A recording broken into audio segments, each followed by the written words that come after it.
Good evening, everybody. There in YouTube, Spreaker. Damn, C2C radio show is live and on the air. It's Sunday night. It's 8:30. Why not? It's time for Corner to Corner. And hey, I'm your host, Stan Grubb, and my tag team partner, there he is. Holy jeez, so flip. He's right there on my right, sort of your left, or I don't know. We're learning this camera thing. It's a Doctor of Desire. Brian Taylor is here. Brian, how's it going, bro? What's up? I don't know about this whole camera thing because, it brings out the ugliness in you. It was only a matter of time before we made our television debut. I mean, let's be real. Corner to Corner is big in Japan. Big in Japan. We're big in Japan. And we have been picking up speed. I'm really proud of the work we've done. And now, PW247radio.com, boy, oh boy, it's a big deal. And no, we're not going to be standing in front of any maps of the United States. We're time to talk about wrestling, y'all. It's that pro wrestling, y'all. Y'all. I get distracted by that little crawl at the bottom. It says, listen to... Oh, don't read the screen. I'm sorry. Don't read the screen. Don't read the screen. So, man, we got a lot to talk about. Let's dive in. Wow, I just realized my mic is super loud. So to those of you at YouTube, my apologies. Sorry. We'll try a little quieter. Okay. Yeah. So, man, Brian, how's your week been? How have you handled Election Mania? Don't violate rule number 2, but Yeah. So I'm not touching rule number 2. Although I will have to say if there's one impropriety on either side, the whole thing should be thrown out and let's do it again. I would be okay with that. In all sincerity, if they truly find that there's true shenanigans, do it. Do a runoff. I'm fine with that. Like you said, not to go too deep down that rabbit hole, but if there's a reason to do it, then do it.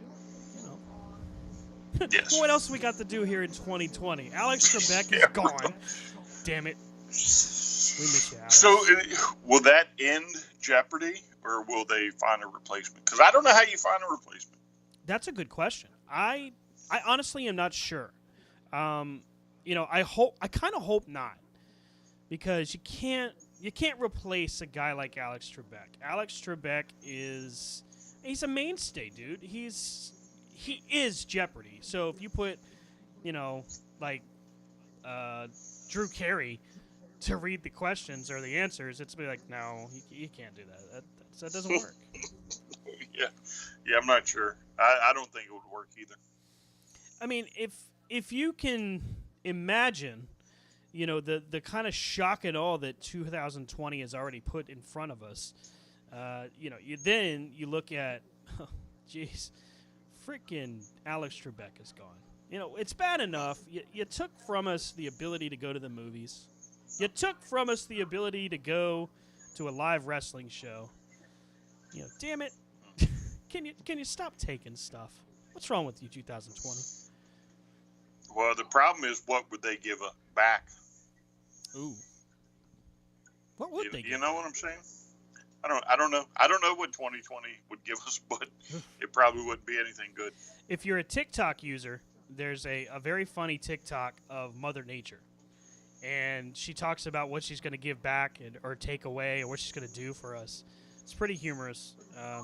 Here we are, grumpy old men talking about TikTok, but whatever. No, you're talking about TikTok. No, I'm not you're on talking TikTok. about I want to see the Brian Taylor TikTok. No. It's not long enough. Dude. Was it 30 seconds? 10 seconds? 15? You get 15 seconds and a minute, so you can choose one. I mean, a minute, you can do a lot in a minute. You can do a lot Sure, in a minute. I could do a lot in a minute. Yeah. Oh, yeah. Uh-huh. Oh, that's illegal. Yeah. Can't do that on TikTok.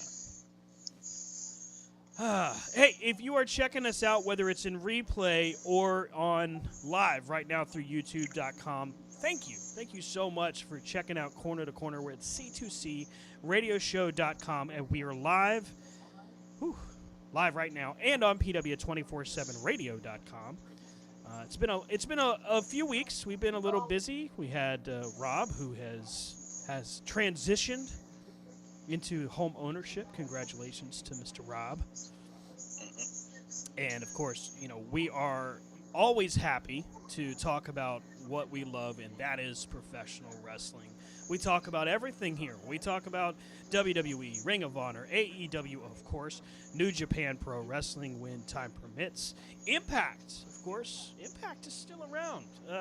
Heath Slater, Heath made a great transition, and unfortunately, he's recovering now from surgery as he got a hernia in the middle of a battle royal at Bound for Glory, which absolutely sucks for him. I feel bad for that guy. Oh, yeah, especially a hernia, depending on what kind it is. Oof. That's quite painful. According to him, it's very similar to the one The Rock got at WrestleMania when he took on Cena. So his abductor muscle was torn right off the bone. I would say that probably hurts. Yeah, that's bad. That's very bad.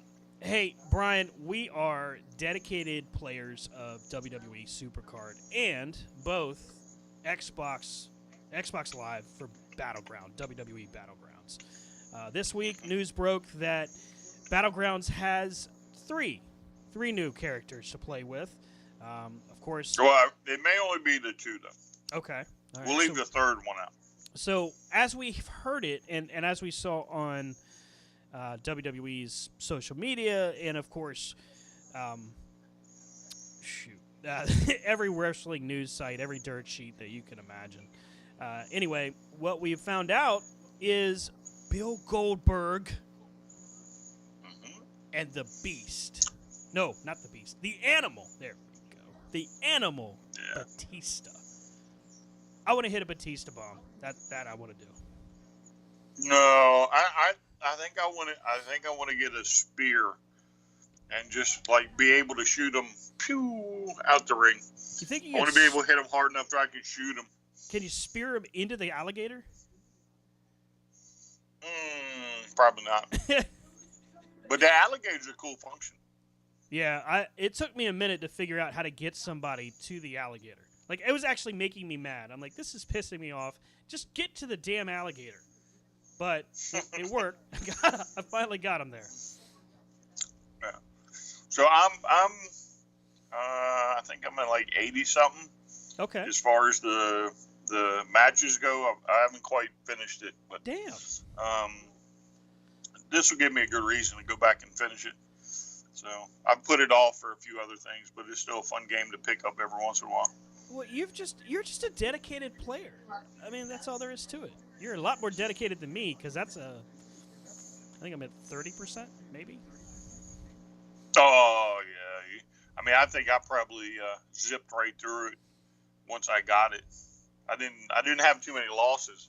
I had one or two, but it wasn't really some of the areas that other people had problems with. I think so far the toughest spot was. Actually, it was the cage match against Jake Roberts. So I think that's in Mexico. Yeah. You might be right. I think it's in Mexico because you're the witch doctor character. Battlegrounds has been out for what, a month and a half, 2 months now? Yeah, probably. Yeah, so I think spoilers-wise, we're safe. But if you're in the witch doctor portion of the storyline, which... I mean, this is a really extensive storyline, so I'm not really spoiling too much. You get to a part where you have to take on Jake Roberts in a steel cage match, and the toughest part of the cage match, which is actually one of the coolest parts, is that it's electrified. So when you're climbing up the cage, you got 30 seconds, I think, to get up that cage. And if you're not up there, the cage starts to, you get an alarm, and then all of a sudden it lights up, and you're done. You're toast. Boom. Shocked right off the cage. I do think, though, the cage, once you figure it out, shouldn't take you too hard to get up over it. There's a spot, it's when you get to the females, that was hard for me. I think there was one match that I had to do multiple times until it's just one of those ones where if you don't, I don't want to spoil anything, but so literally I had to get dirty and play those dirty tactics, and eventually I was able to get a count out in order to move past it. Oh wow! But that was after several attempts. So the women, the game kind of gets a little dirty on you. Where, I mean, like you can be beating them, and the next thing you know, they hit their specials and finishers, and it's just consecutive, and there's nothing really you can do about it. Yeah, I think that the one thing I've noticed so far has been the challenging parts. The unlockables is really the challenge. It's not necessarily the ability to just progress in a storyline, but it's actually more along the lines of getting that one step further. So if you're unlocking an extra move set or statistics for your character, to me that seems to be when the matches are hardest.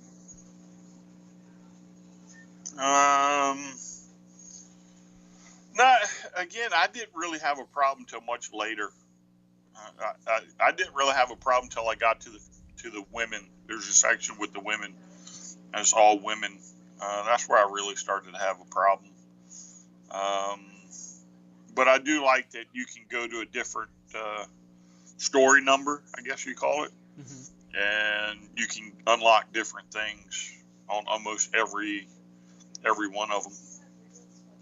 Yeah, I like being so able you can to unlock characters and all that other stuff. Yeah, exactly. I like being able to do that. Being able to access all of the hidden stuff, all the hidden feats is super cool. I like being able to kind of delve out into the different pieces instead of having to just to follow that single spot.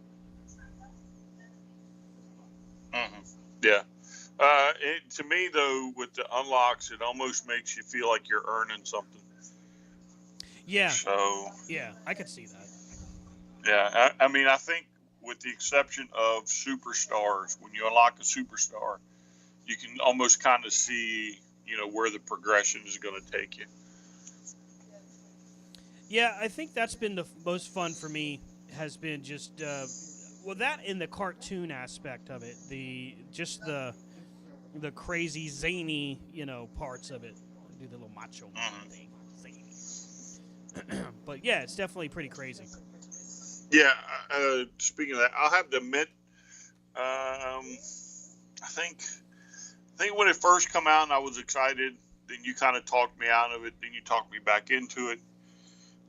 But after getting it in my hand and giving a whirl on the Xbox, I do kind of like the cartoonish look and feel to it. Yeah. A whole lot better than I thought it would. I think the playability really surprised me. I wasn't expecting it to be so much fun. As a matter of fact, you're right. I was like, man, I'm not playing this. This looks cartoonish. It doesn't look like it's any fun. But the reality was, no, it was actually a lot of fun. It was. Real quick, your little background stuff keeps stopping on you. Ooh. Just making sure it didn't freeze permanently on you. No, don't do that. We're learning OBS here. It's a brand new world. It's a whole new world, just like Disney says it really is. Stop giving away secrets. It's not secret. What if people are listening? Who's listening? What if somebody's listening and eating a Hot Pocket? Oh, Jesus. I don't think his internet can pick we us have up. Stalkers. We have stalkers. Well, the Jacksons, but, that's just because of everything we've seen so far. Well, you don't think he watches us? I mean, come on. We're too small time. He's a Mid-Atlantic moneymaker guy. We're just us. And then you said it. I know. You gave him airtime, and then you gave him airtime. You started it. No, but nobody knew I was talking about. They just knew he liked Hot Pockets. The Wish.com version of the $1 Million Man. That's my favorite comparison. So, Brian, All right. yeah, let's keep with it, right? So, aside from Battleground, which, again, I think that's going to be cool. I am looking forward to that. Season 7 of Supercard is coming up. We've been playing Supercard since it came out in 2014. These guys are killing it with keeping the game moving, keeping things active and entertaining. And it looks like we've got some innovations coming up with this time around. This could be a lot more fun. Yeah, so I think it'll be a lot more fun. However, it is Cat Daddy. It is Supercards. Oh, you mean Cash Daddy? Yeah, something tells me that all the hoopla and all this about we're gonna give you the chance to be winners now. Woo! Is still gonna be nothing but a bunch of smoke and mirrors. Bunch of hooey. Yeah, a bunch of hooey. But I will say this is probably the first season since season number 1 that I'm actually excited to be playing Supercard. So this is not a reset that they've done. It is No. Well, there's a lot of different pieces, so we'll kind of go over it. The breakdown of Battleground points, P versus P points, Money in the Bank contracts, Money in the Bank. And there's another piece I'm missing. King of the Ring? No, not King of the Ring. Those are the main components, though. The PvP, the Battleground, and Money in the Bank, those are all converting to what's called Super Coins. Super Coins is basically going to be a more unified currency to make it easier for us that don't want to pay billions and billions of dollars.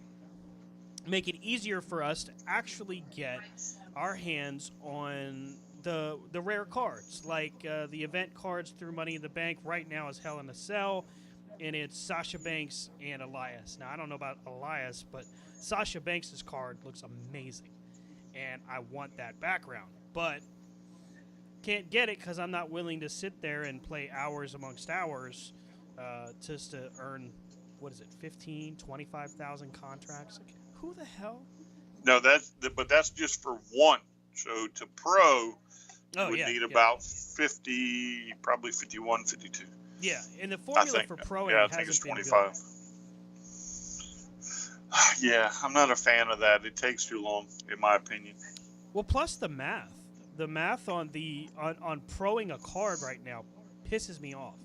You got, like, WrestleMania 36 came out, it really started to stand out. As soon as you started to see him slowly tick over 2 million.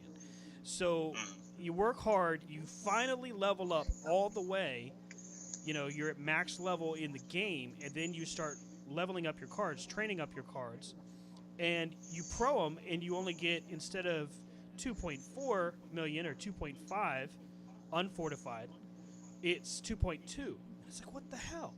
Like, what's the point of even proing a card if that's how you get right at the beginning? Now, granted, you train them up, you do the performance center, and then if you can get more, you fortify them, and you can ultimately get to there. But that takes, with the top deck, with your top 8, that takes, another month? Maybe 2?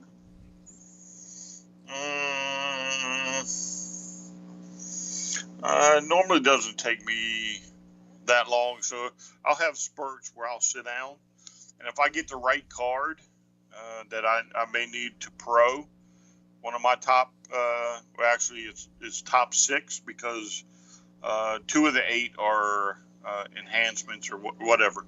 They're not really like your deck cards, right?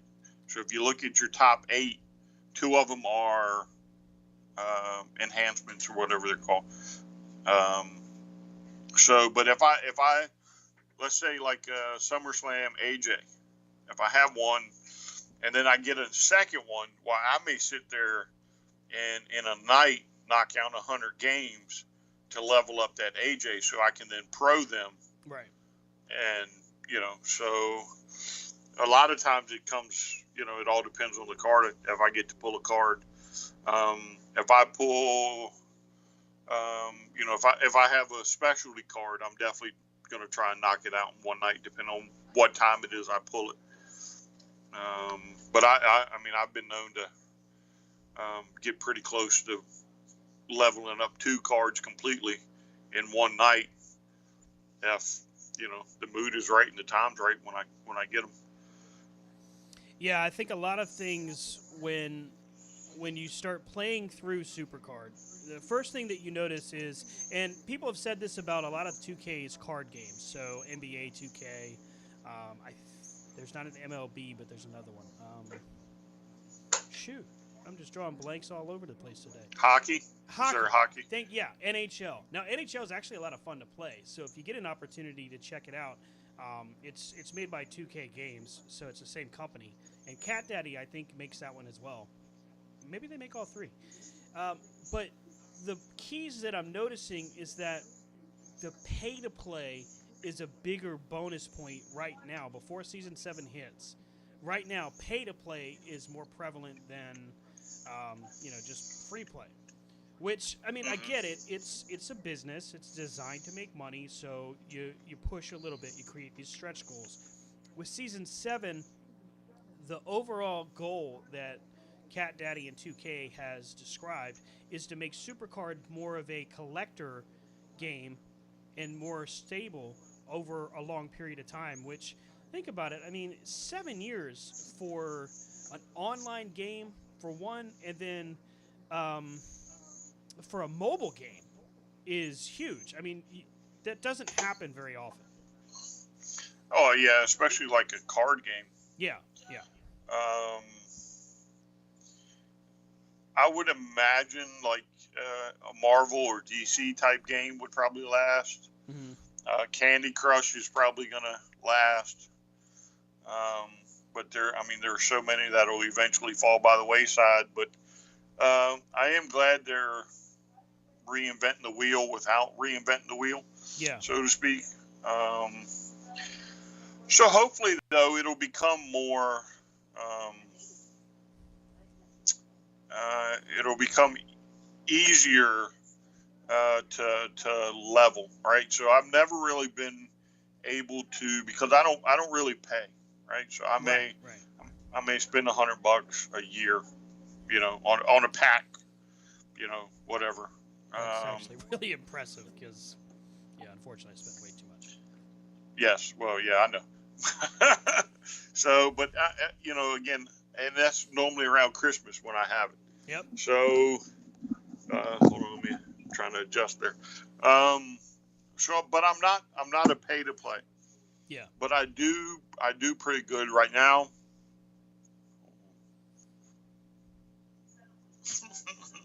Get out of there. What? All right. I had a piece of hair or something in there. Hey, this is live, baby. We're live. I know we're live, man. We're live, pal. I don't care. So anyway, I normally get within arm's reach of being the max level when the new season starts. Yeah. And again, right now I'm SummerSlam Plus. So I'm like within arm's reach of starting this next season, ready to go. And I can never get, what's the one mode where you have to go through like 8 different cards. Oh, ring domination. Yeah, is it? No, not ring domination. The ones where you start with, like, say, a beast, and then you go to the next one, and it would ultimately end. Road to Glory. I don't have. Yeah, that's it. I've never been able to get a Road to Glory deck so that I can capture the last card. I mean, I've been like halfway through the second to last card, but in that mode, once you hit that wall, you're pretty much stuck. Yeah. Especially when you get up all the way up to the top. So. I don't know how. But hopefully. Play, but right now we're at SummerSlam 20 plus. Yeah, well. So because of your background there, buddy, you just literally blocked yourself out. That phone didn't. You can't see me, like John Cena. Yeah. No, you hold it back from the camera. No, put it in front of your face. There you. Don't put it too close. There you go. Yeah, that's perfect. Right there. I did discover that Facebook actually has the ability to play Supercard now through the browser. So, hey, there will be, Yeah, there's going to be some gameplay videos coming up sometime. I don't know when, but sometime. Yay! Stan's gonna play gameplay videos. You get to see me suck at this game. I love games on my phone. I like anything that can kind of help me, change focus for a second to kind of relax. So Supercard, I mean, if I got my phone in my hand, you can see it here, I'll just be tapping the screen, just no, you're tapping away. Because of your green screen background, your phone disappears on you. Ooh, oh, that's good. Yes. So you keep flashing it and it's not there. Ah, jeez. That's not good. That's not good. This is the problems of modern technology, sir. Only yours. It is. You should have put it on background blur like mine. He's right. Damn it. Son of a... I could do that, though. The coolest part boom! Had I known we were gonna be doing this, I'd have gone upstairs. I'd have gone to the room. I love surprising you with new technology and new stuff, new exciting stuff. Surprise! Hey, and speaking of surprises, well, maybe it's not really a surprise, Brian. Hey, guess what was on last night and may have taken the nomination for Pay-Per-View of the Year? Guess what it was. You'll never guess.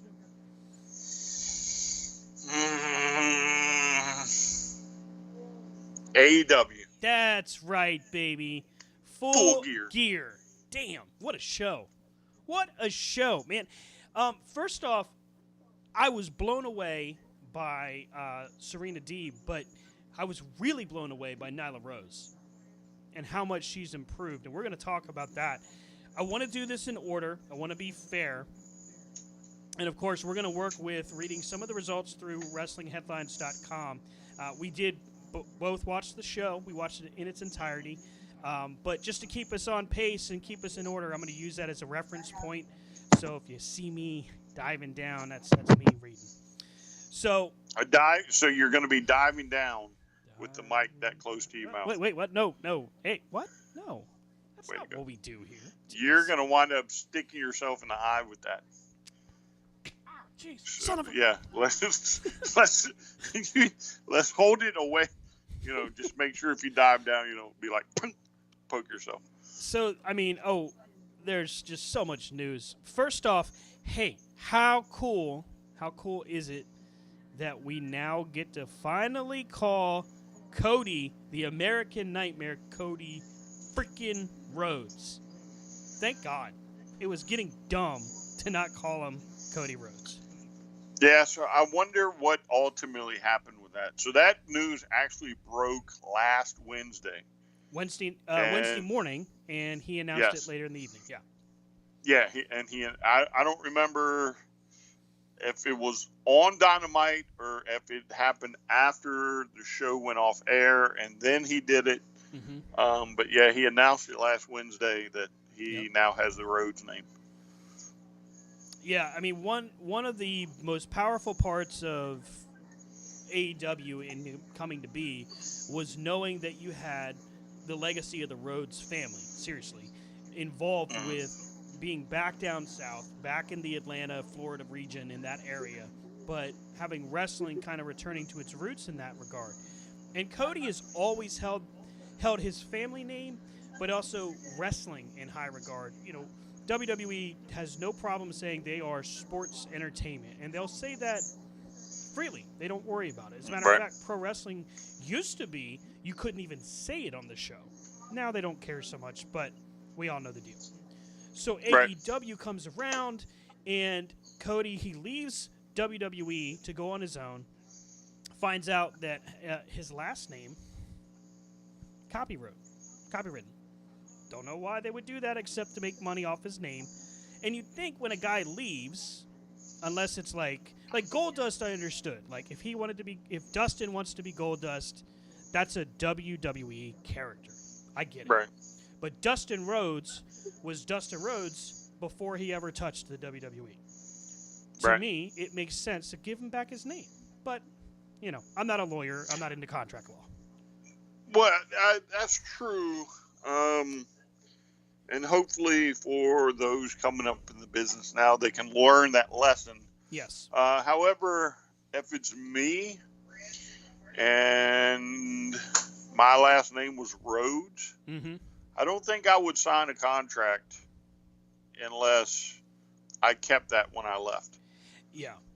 One of the big things that Samoa Joe and CM Punk were very smart about was, okay, fine. When we're done, we're done. That's whatever.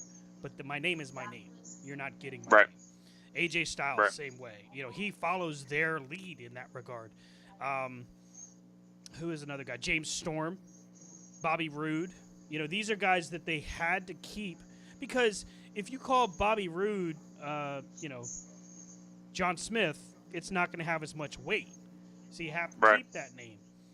Now, granted, they may have done some trademarking now, but I digress.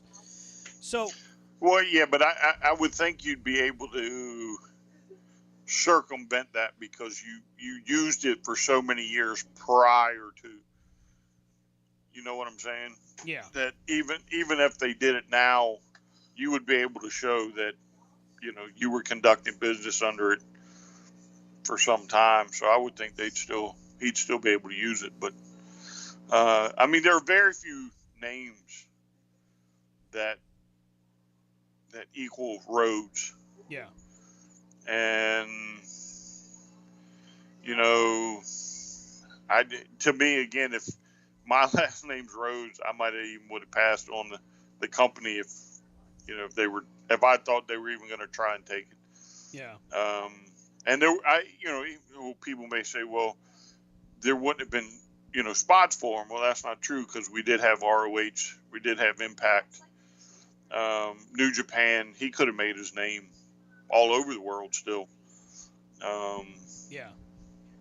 He didn't. You don't necessarily have to go WWE. Well, I always use the Billy Kidman reference. Kidman, here's a guy that, he was pretty popular in WCW, but where the hell else is he going to go if once they closed down, there was nowhere else for him to go? He gets to WWE, and they let him wrestle in Independence until he comes in for his debut, but they won't let him use his name. So let's just cut the guy's legs out. He can't make any money unless he's on our TV. And I do understand, but at the same time, it's like, come on, man, you're screwing this guy, and it's unnecessary. But I don't think they care. Anyway, so no, they don't. They don't give a damn. However, though, I don't want to set you up in a bad spot here. Let's just what it is. But let's just jump right into.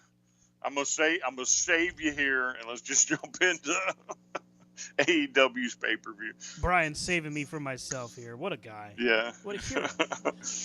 That's what we do. Full Gear, starts off with the buy-in, of course. Every pay-per-view for Full Gear, and Brian, since the debut of AEW, as much of a hard time as you give me for being a bobblehead, and there are times where I am, I have put my money out there for AEW, and I've always been pleasantly surprised with it. There's only been a couple times where I was like, geez, what's going on? But even then, it was limited. So Full Gear, wow. They start the buy-in, 7 o'clock, and they start in a hot fashion with Serena Deeb defending the NWA Women's Championship against former NWA Women's Champion Allison Kay. Now, if you're wondering, what the hell? What just happened? Well, Allison Kay is formerly NWA Women's Champion, but Serena Deeb actually beat Thunder Rosa 2 weeks prior. So Thunder Rosa is out of the picture. And Serena Deeb, wow, what a showing for the champ. And so happy for her because of how good she looks on TV now. Oh, yeah. Well, I mean, not only that, but, I mean, I don't know if her name has been etched in the lineage of that title before now, but her name is now etched in the lineage of that title. So, to me, right, when you talk of titles, right, there is none higher than an NWA title. Right? It doesn't matter to me. The NWA World Heavyweight title, the NWA Tag Team titles, the NWA Women's titles. If you're a wrestling fan, those are the holy grails, right? Those are what you strive for. It's not to me, it's not the WWE title. Right. Right. As prestigious as it is, as big as it is, to me, it's that NWA title, because if you look at the history, if you look at the names attached to that belt, they're bigger than any other title out there. The legacy of the NWA, the legacy of, well, even WCW after NWA, and the legacy of what AEW has done with their championships up to now in their history has been fabulous. I mean, it's really blown me away. And to see Serena Deeb, a woman who, I mean, I think it's not understating it to say that Serena Deeb was sold way short in WWE.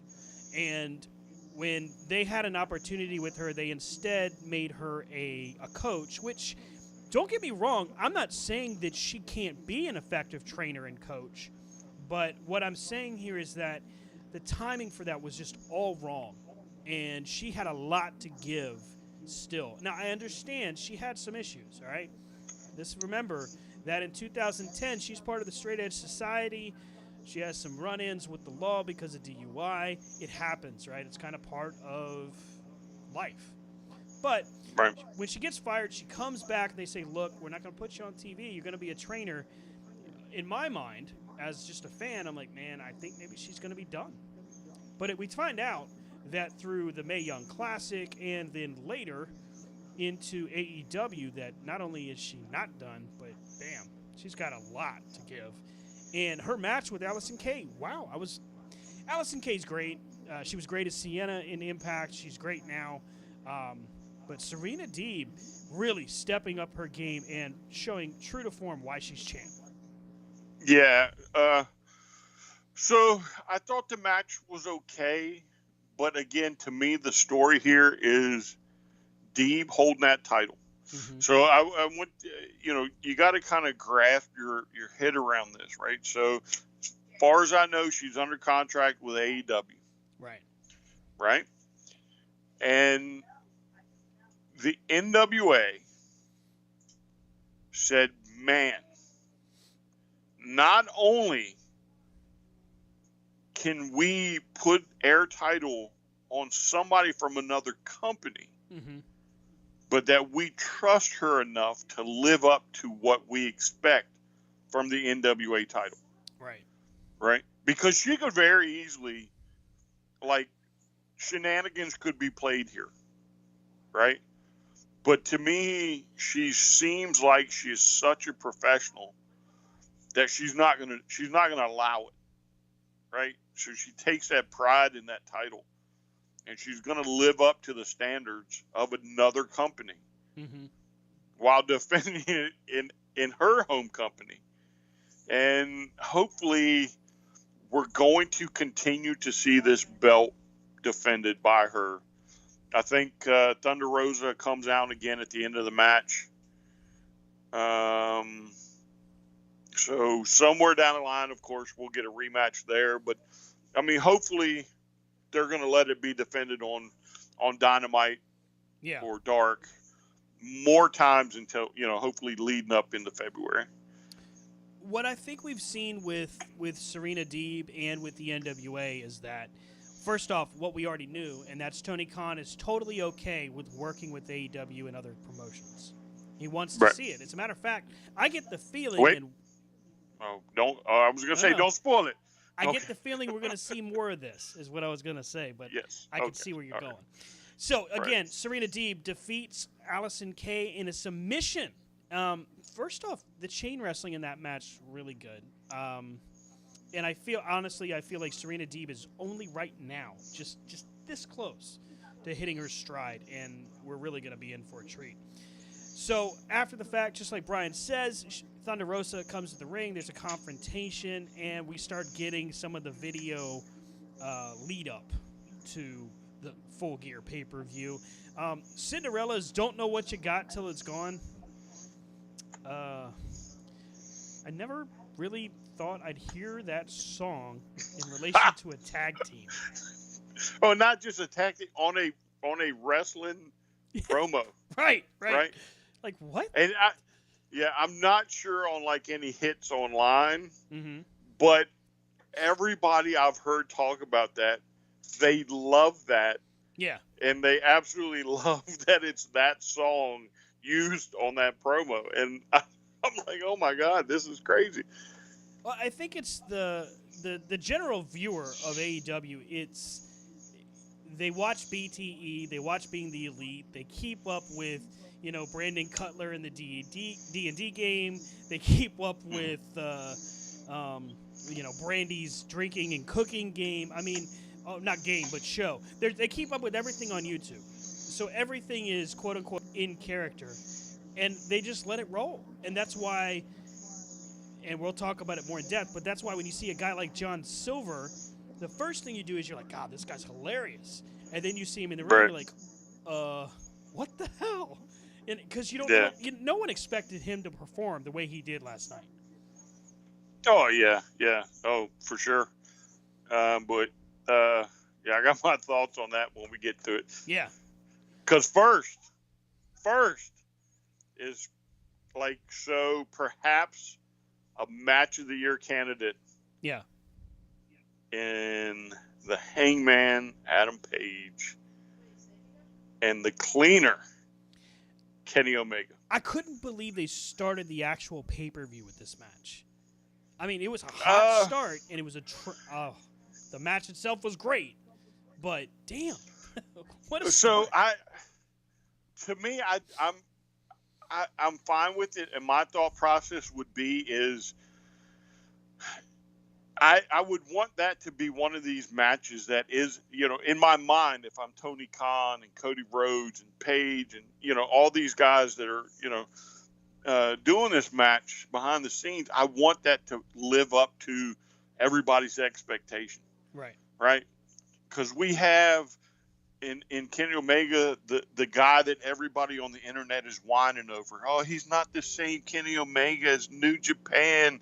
He's not this. He's not that. Why doesn't he do that? Yeah. Right. We have Adam Page, who at one time was touted to probably be the first, AEW champion. Mm-hmm. And that was what we were all expecting. Right. Yeah. And to me, Omega is, if I'm going to put him on a scale, Omega is higher on the scale than Page, right? Not by much, right? But higher, right?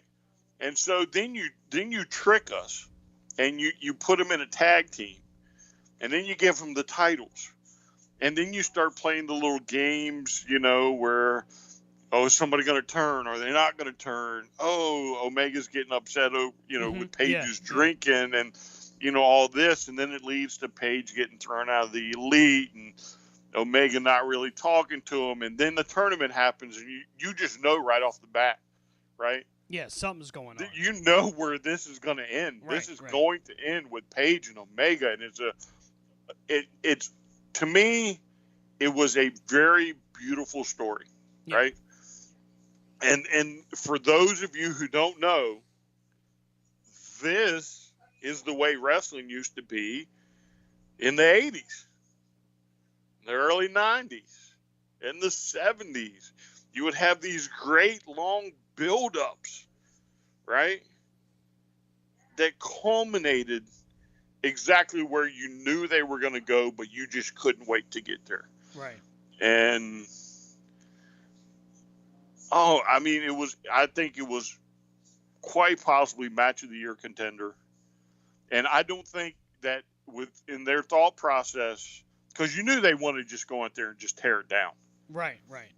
If you had put that up against Moxley and Kingston, I think you get in that situation where that roller coaster goes too high, drops too low, it goes too fast. There'd be so much emotions coming out of that match that you probably wouldn't pay attention to Moxley and Kingston. Right. And so I would imagine that's like, well, let's just put it on first. Let's get it over and done with.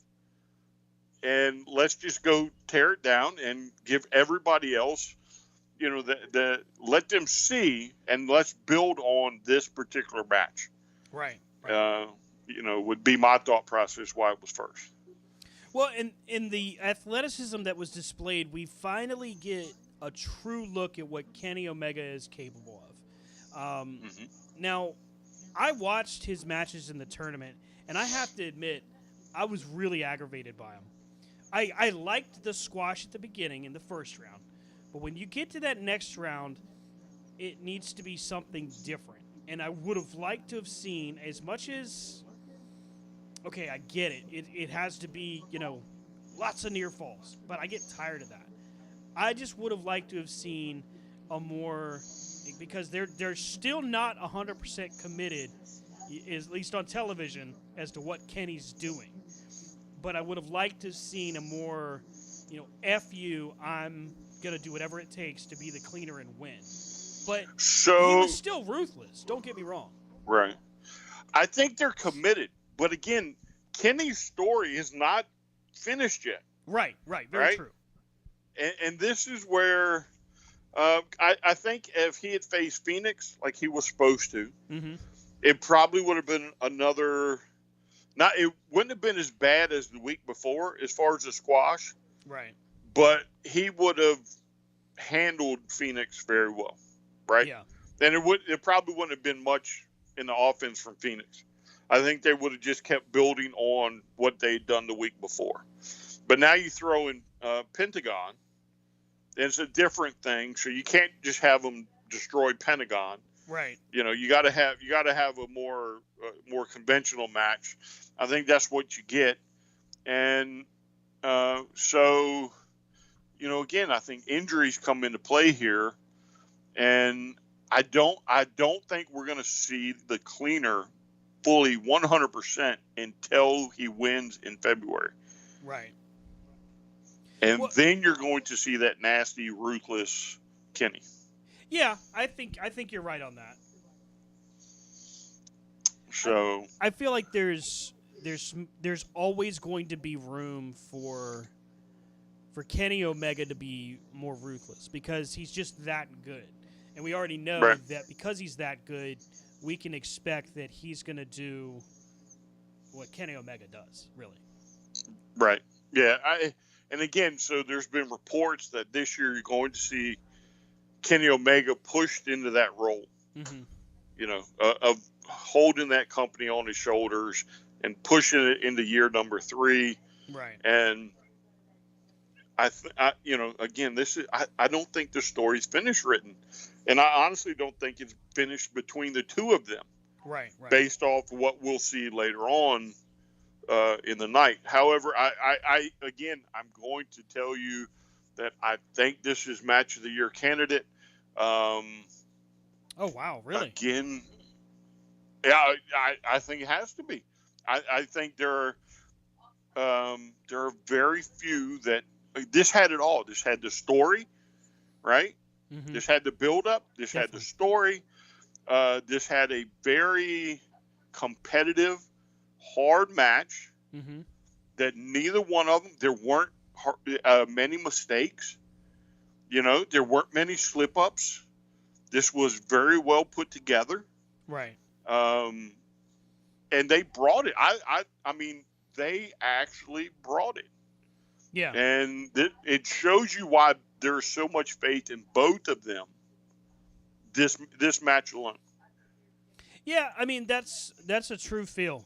I mean, with what we've seen with Kenny Omega in New Japan, and I think the fans that are angry or unhappy with Kenny Omega in AEW are forgetting that this is the United States of America. Wrestling in America is just different. It's not better or worse or whatever. I don't give I don't care about that. It's different. So you're not going to see Okada Omega 50, in the U.S. right now. It's just not, they're not there Right. yet. But what you will see is what Kenny Omega apparently has mastered, and that's the ability to tell a story. And this was the first time I've seen Kenny Omega really tell a story with just his movement. Yeah, and again, if you notice, like, there are certain things that he eliminates from this match Yeah. that he has in other matches. So there aren't 50 V triggers. Right. There are some. There's more than one, Mm-hmm. but there aren't 50. Right. He doesn't try and hit the one winged angel but one or two times. Mm-hmm. So again, he tells. I mean, this to me, this is almost as good as Cody versus Dustin, right? Ooh, yeah, I'll give you that. To me, if you're gonna rank matches, I don't think that gets any higher. I think that's your ultimate match, and this one based again off of everything that went into this, Mm-hmm. that we've been waiting for this for a year, right? A year, and now we get it, and they just literally put up. What's the word I'm looking for? Put up. It's like a ballet. You know what I'm saying? Yeah. It's like a Broadway play that people are going to watch over and over and over again. Yeah, I feel like this is one of those things where this was what we've been hoping for from AEW's matches for a long time. What we finally get a chance to see. And that's just, Brian, maybe you worded it right. Maybe ballet is the right way to word it, because it's got to be something that captivates, that pulls you in. It's got to be something that really makes you pay attention and really makes you go, wow, these guys have it. Right. As Jericho would say, they've got it. And that was the matchup that we saw with them. It was stunning, because one, Omega didn't have to let Adam Page look that good. He could have been like, you know what, this needs to be, if I'm going to win this needs to be me, taking charge, taking command, and not giving him an inch. But instead, it was very unselfish, and he let Adam Page look great. Yeah, well, to me, this sets up for the future, right? Right. So I said it told a story, Mm-hmm. and I said it's not over, Right. right? So I can very easily see that Omega gets it from Moxley, Mm-hmm. whether it's February or before or after, and somewhere down the line we're going to get Page versus Omega 2. Oh, right? yeah. Probably for the title. And that'll be for the title, Mm-hmm. and that'll probably be when it goes from Omega to Page. Mm-hmm. And I think the match, I mean, it does so much for both of them, right? So it's going to keep Kenny going down the heel path ever so slightly. But with this kind of match, Page's stock jumps exponentially. You know what I'm saying? Yeah. He now has shown America and the world that he can go toe-to-toe with the best in the business right here, right now. Well, and so now people can put their faith in Page, that he's not so much like not really a comedy act, but, the beer and the drinking and all this other stuff, he doesn't need it no more. Right. He's right. Last night made him a legit superstar Mm-hmm. in the world of pro wrestling. Yeah, with what he was able to bring to the table last night, we finally got to see Adam Page at his best. And Right. not to say that he's been awful, because he's been great, but Right. we've got to see Adam Page truly do what Adam Page should be able to do. And we really Right. got a chance to enjoy it. Yeah, again, while one star was made, another was born. Mm-hmm. And you don't get to see that, but every so often. Yeah. You know, in a wrestling match. And I don't care what anybody else in the world says. I don't care, you know, who gets on their little Twitter feed and tweets out whatever. You know, one star was made and one was born in the opening contest of Full Gear last night. Yeah. And, I mean, with Kenny Omega now, we can see that there's a need for somebody to be opposite Kenny Omega. There wasn't one for a while. There wasn't a who's going to be his foil, who's going to be his rival. Now we have to have one. And honestly, I don't think Moxley's that guy. I mean, he can be, but I don't think he is. Yeah, I think Omega gets it from Moxley. Yeah. I think Moxley is probably going to, you know, again, there's a third show coming. Yep. Something tells me that they have plans for it, whether it's, you know, they do a lot more hardcore style matches. Mm-hmm. So maybe the third show will be more hardcore, you know, because they do have some hardcore people in there as well. So, you know, who knows? But I think Moxley and Omega will go for a while, but I think ultimately Omega wins. And folks, right now, if you're tuning in, we are live at c2cradioshow.com. We're live at youtube.com through PW247 Radio's live YouTube stream. If you can see us right now, you see myself, you see Brian, and we're talking about Full Gear. It's been a great opportunity for us to grow as fans as we've seen different things unfold with AEW. And one of the things that really has shown great promise has been John Silver and Orange Cassidy. Now, Orange Cassidy is no stranger to being very, very popular. In the indies, Orange Cassidy he's already over. And as Steve Austin would say, he's over like Rover. We've seen him take on Chris Jericho. We've seen him take on everybody. And realistically speaking, he could have been TNT champ. That he really could have been. If he had won the title from Cody, we'd have been okay with that. So if he had won the title from Brody Lee, maybe not, because I think Brody had a better story with Cody. But with what we've seen, what we didn't expect, and maybe that's just because with John Silver, we hadn't seen it outside of Johnny Hungy. But we see number 4 of the Dark Order, Sonny Chase's favorite group, the Dark Order, and John Silver is a freaking beast. You don't get much better than a guy like John Silver. Yeah, I mean, I think the only thing is his height. You know, he's a lot shorter than the rest, but he can definitely wrestle. I'll tell you what my kids said when they saw him. What's that? So Juliet, my youngest daughter, is watching it, and she loves watching AEW with us. Every weekend that they're with me, I'm watching something wrestling-wise, so AEW, of course, is this weekend's pick. And she goes, "Who's the midget?" Sorry, Johnny. I'm sorry, Johnny Hungy. I'm sorry.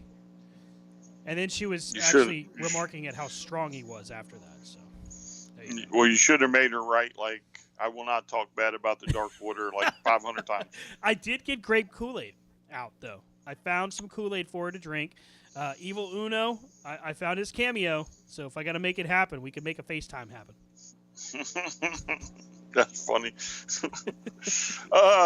Sonny, you're yeah. So got it. But Silver, I mean, he's always performed. Yeah, even in a tag match. Until last night, he was 2-0 singles. Mm-hmm. He's not a slouch in the ring, and he is very strong. I mean, when he was holding Orange up with the one arm, that was insane. Yeah. Most times with a Gorilla Press Slam, you see the guys post up on the shoulders. You see him kind of push and put a hand there. Cassidy may have touched his shoulders simply because he has the reach there, but that was all John Silver.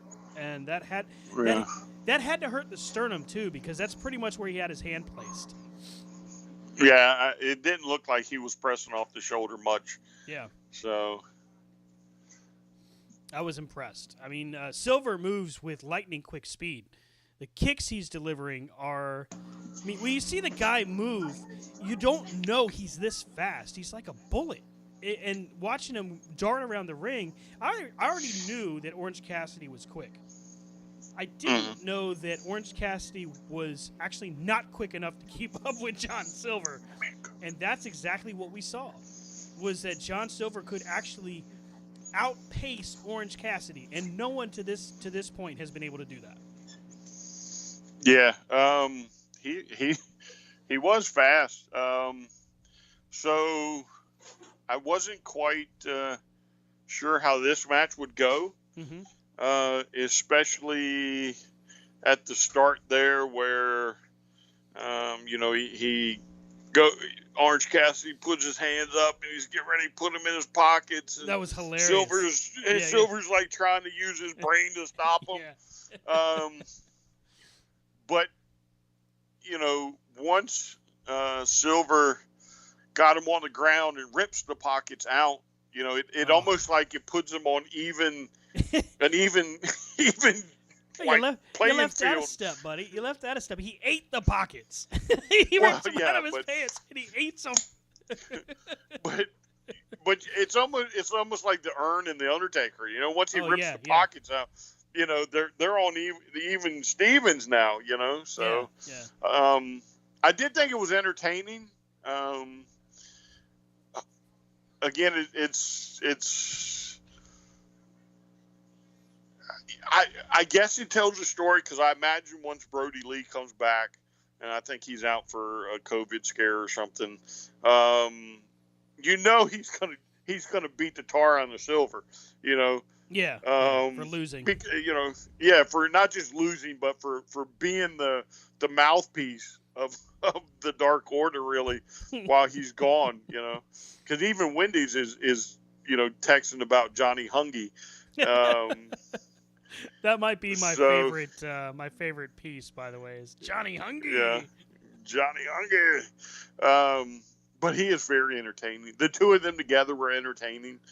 I thought it was a really good match, honestly, and to me it surprised me, because I didn't think he'd keep up. Yeah. So, because Orange Cassidy has a different speed than probably anybody else. Well, that's what I've noticed, is that, like, when he worked with Jericho, he worked slow with Jericho. He kind of let Jericho take the lead. And then when it was his time and it was time for him to run, and he ran, like he was sprinting. And you're like, damn, what the hell just happened? What happened? We're not getting product placement. So I know, I'm trying to be careful when I take a sip. You just see the straw, like, hey, looky there, I got a straw. Hey. Oh, it's a red straw. Looks great on camera. Great on camera. So, yeah, I said it in the C2C chat, and I'll say it again. This may have been the sleeper match of the night. This may have, it blew me away. I was like, holy hell, these guys can really move. I was really impressed. Yeah, I don't know about the sleeper, because it's hard to be a sleeper when you have, like, in my mind, 4 matches ahead of you. If I was going to rank the pay-per-view, maybe a 5th, but I think it was the most entertaining. Yeah. Of them.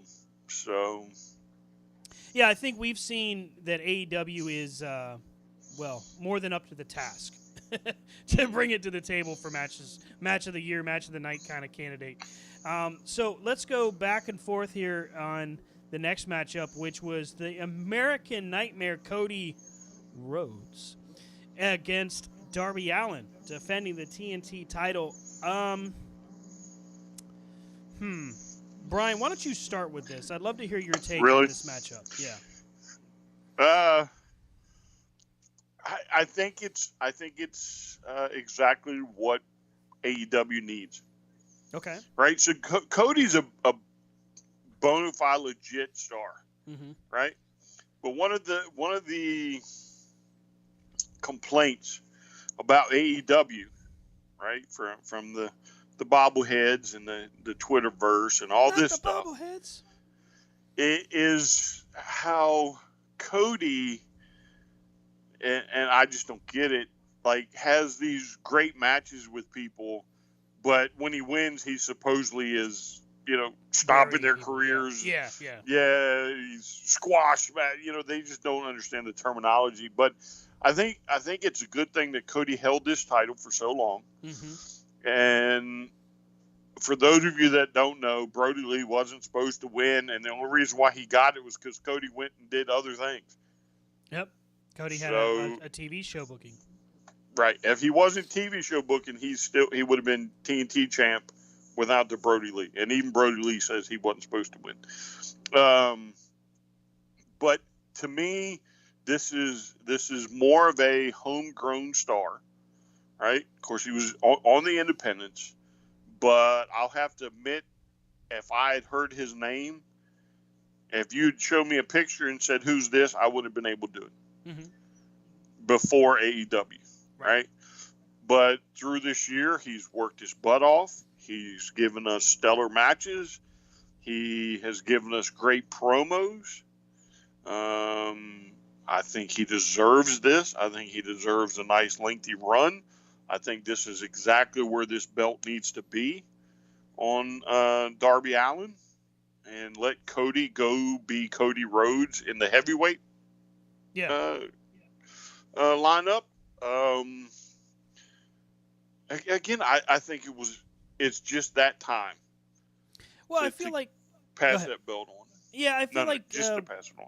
With Darby Allin, people forget just how good their first matchup was, and that's not just Darby.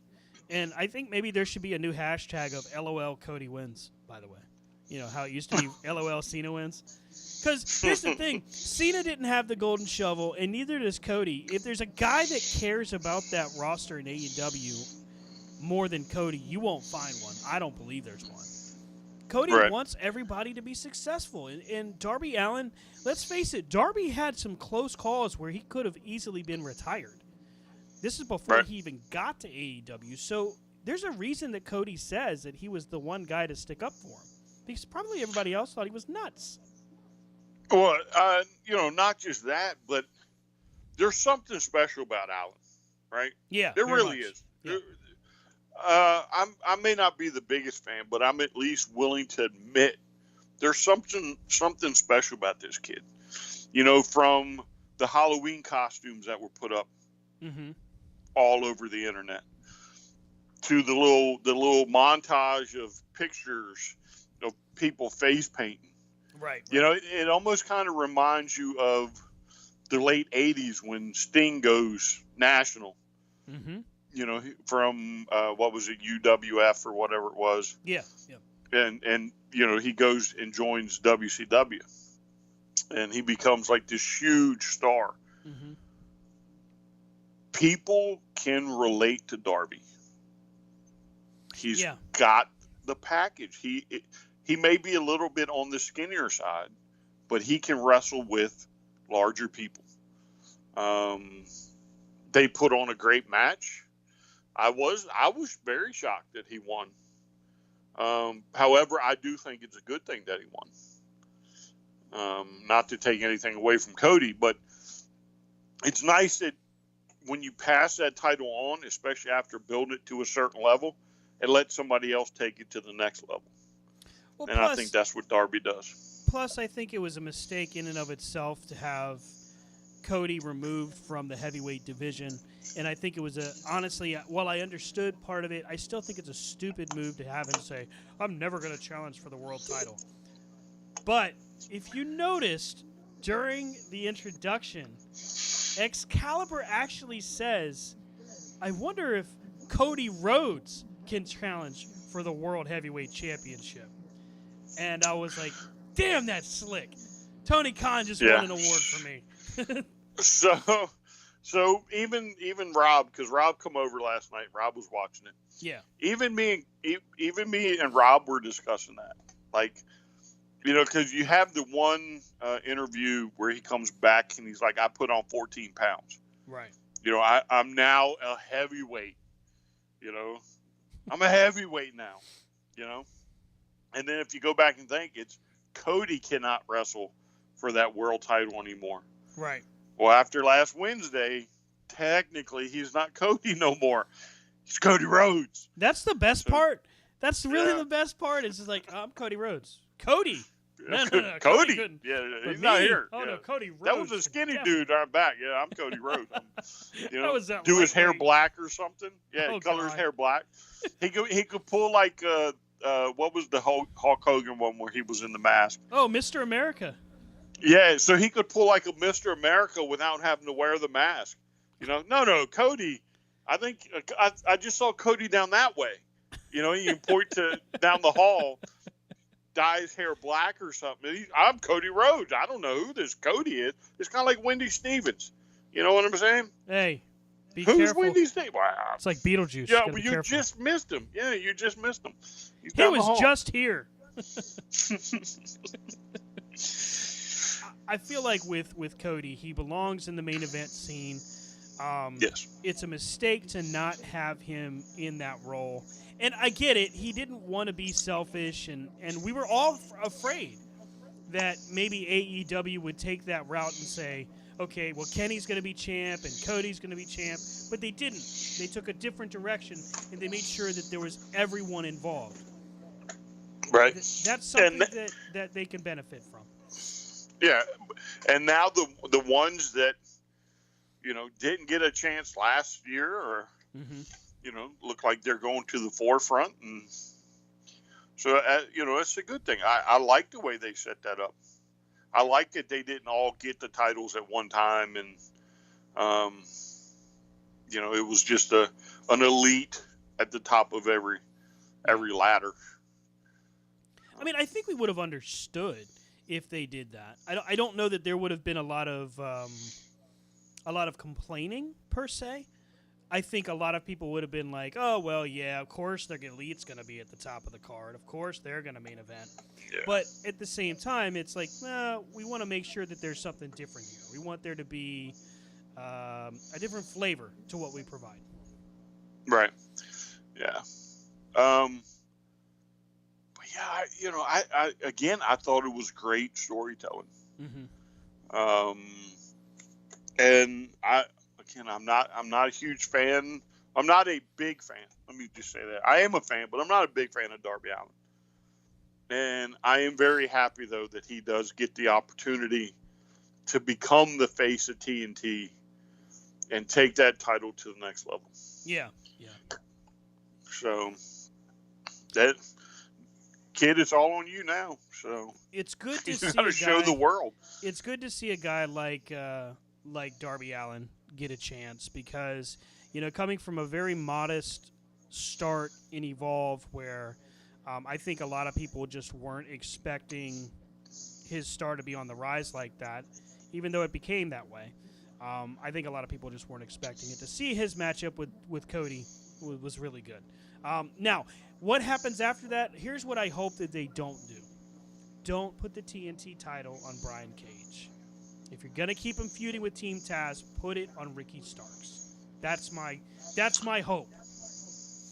Well, yeah. So I hope that TNT title will be treated kind of like the TV title was back in WCW, NWA. You know, so you have the up and coming stars. Yeah. Get that. You know, somebody like Brian Cage, who was a world champion in another federation. To me, he doesn't need to be TNT champ. Right. A guy like Ricky Starks, a Will Hobbs, you know, an Orange Cassidy, those type of guys should be the ones fighting for that title. I like Will Hobbs, man. Yeah. You kind of spotted. You called him out first. You said, "No, this kid is special. He's got something," and yeah, he surely does. Yep. And you know, it's almost a shame because as soon as I saw him, you know, on the UCW chat with us and DeVore, I was like, "Look, dude."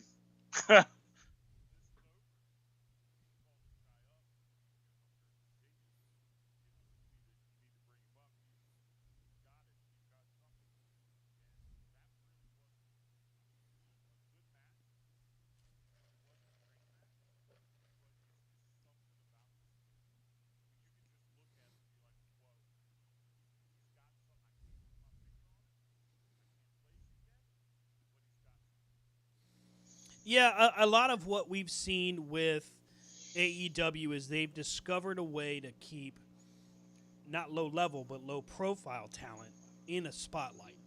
And Will Hobbs, a guy his size and his raw ability, honestly, you could see this guy in NXT or even on the main roster in WWE easily from his size and his athleticism. He's the kind of guy that Vince would be like, that's good. You know what I mean? Like, that's what you'd see.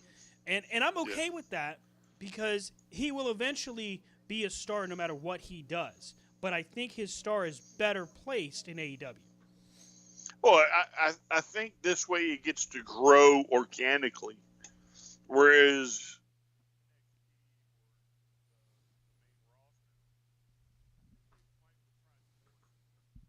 yeah.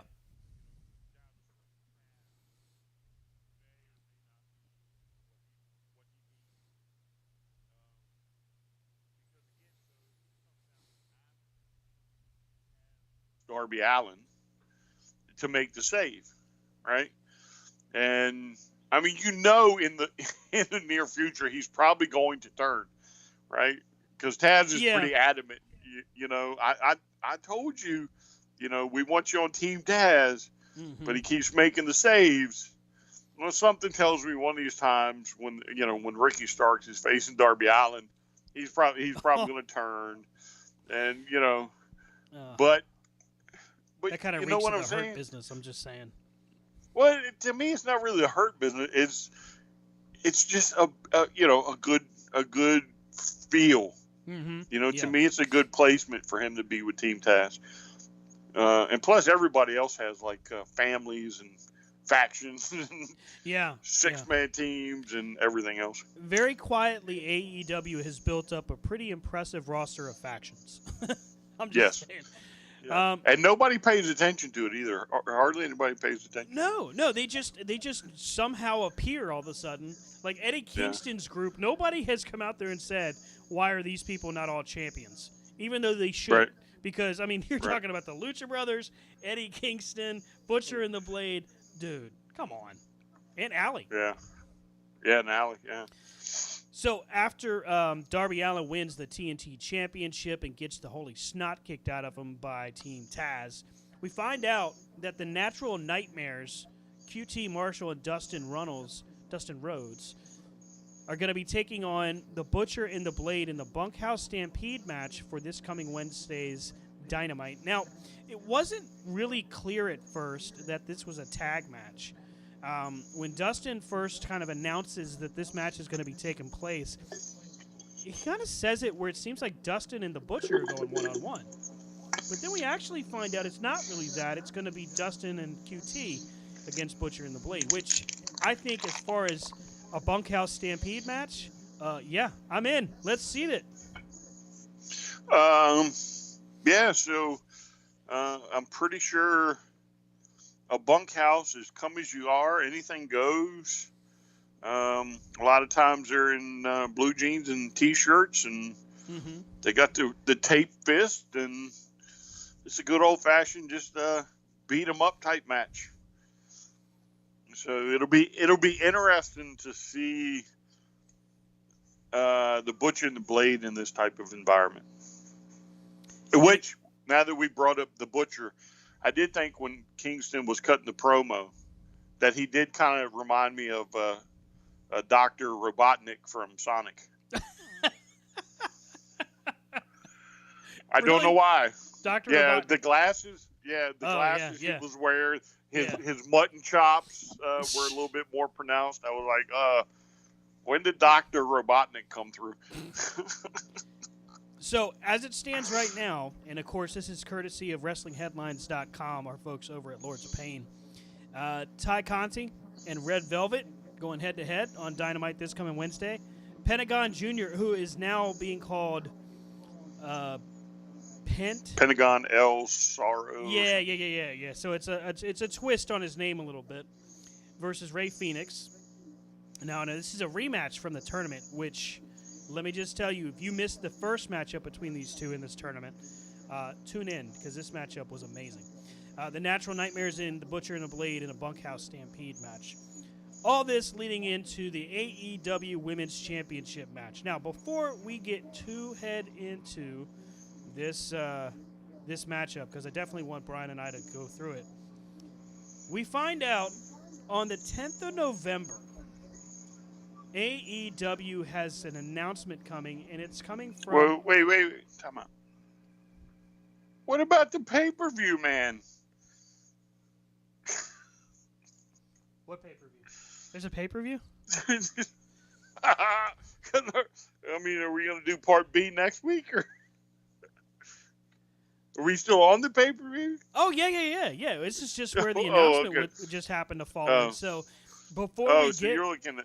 They wrote all that crap in there. Well, yeah. Plus, I remembered it, so I wanted to bring this up, and we can touch on it more later.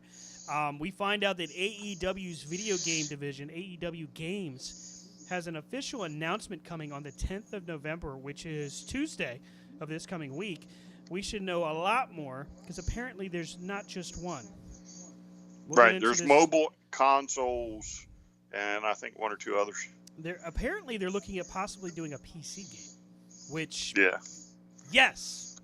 One of them, according to the con, may involve you being general manager. So you would have a mobile, you would have a regular 2K style. Yep. And then you would have the general manager.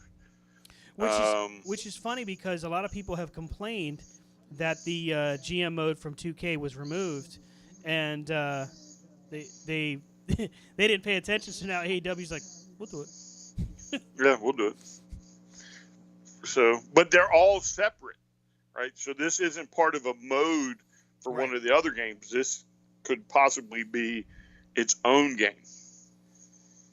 Now, Kenny Omega's done a great job about being very hush-hush about the game, so I'm not going to lie. I'm really anxious to find out what this news is, because I have confidence that a gamer like Kenny Omega is going to do right by us. He's going to do right by us, Brian. Sure. Why not? They all do right by us. That's a lot of faith you just put out there. So, AEW Women's Championship, Nyla Rose challenging Hikaru Shida for the AEW Women's title. I said early on that I was really, really impressed with how much Nyla Rose has improved over the course of the few months that it's taken to get her back into the title picture. I like what Shida has done as champion. I was fully expecting Nyla Rose to become women's champion last night. And I'm going to echo those. I was almost like,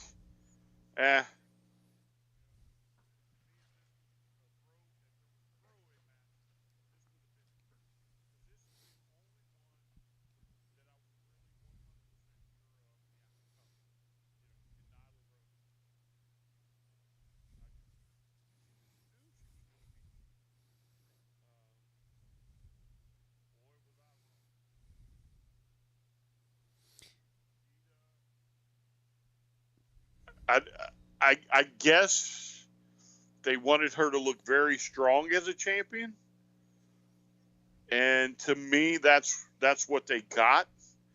To me, Nyla was on the receiving end of the beating, which was very odd, I guess. Yeah, because Nyla's been beat before. Riho did it. Shida's done it, but the first time Shida beat Nyla, she had to really work for it. Mm-hmm. You know what I'm saying? I mean, Nyla just walked her, and it looked like she earned it. This time around, Shida looks so strong to me. And I'm gonna have to admit, sorry, go ahead. No, you're fine. You're fine. Oh, okay. I was gonna say, Nyla, I'll echo it just like you. Looks like she has been training her butt off. It was a nice, smooth match for her. I think she looked good too.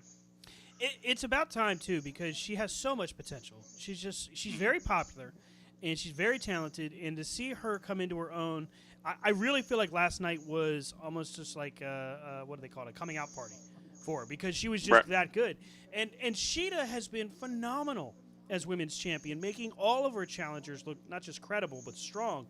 But to see her kind of take the fight to Nyla Rose in a way that, I mean, wow, I didn't expect that. And Nyla sold like nobody's business for her to make everything look just so strong. The only gripe I have with this match is the aftermath, where this is something where production will probably work with them and try to clean it up as they go forward. But Nyla is in there. She's got Vicky screaming at her, and she says, "Slap me." And it's clear as day. It's everybody can see it. And of course, Vicky's like, "Okay." Wham! Just collides with Nyla's face with her hand. And to me, that's something where the camera guy, that's not Nyla's fault, that's not Vicky's fault. That's the camera guy has to back up just a little bit, because if you had just taken that microphone that's on that camera back just a few steps, it could have looked like she said anything. Right. You know? But for all we know, it was improvised. Right? So Vicky was supposed to yell, be yelling at her, because I think we're about to get to Nyla Rose face turn. Yeah, which I think so too. I think will be very interesting to see. Mm-hmm. And who knows? Maybe Nyla was like, you know what? Screw it. I want this to look good. Smack me. You know. And it did. It looked good. Don't get me wrong. I'm not trying to put it down. It's just, Nyla is in that role, and I think it's just for her, it's unfamiliar territory, where she's like, oh wait, I kind of have to take the lead here. And it's just, that's a camera guy being a little too close, and Nyla just maybe, and I don't know. I mean, I'm not her. I'm not in her position. I'm on the other side. So I'm saying, well, this is all stuff you can remember after the fact, and when you do it again, because it'll happen again, it's going to look better, and it's going to look different. Right. Yeah, but again, I thought Nyla was great. She was solid. There weren't a lot of miscues or anything like sometimes accompanying her. And I'm just really shocked that they let Shida be so strong. Yeah. Don't get me wrong. I absolutely love Shida. But when she come out and started going to blows with Nyla, it was like, this is different. Yeah, seeing Shida just really lay in was like, whoa. And then that top rope Falcon's arrow. Good God.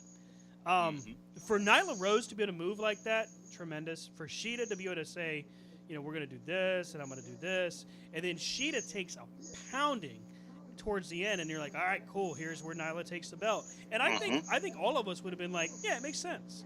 But no, they played it better.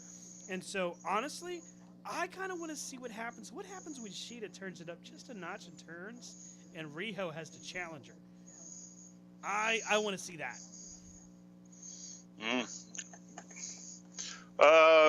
But who knows when that'll be with? Yeah, very true. The great COVID, but COVID kills another one. It's a joke. Easy. You almost wonder if this one isn't going to start Shida getting a little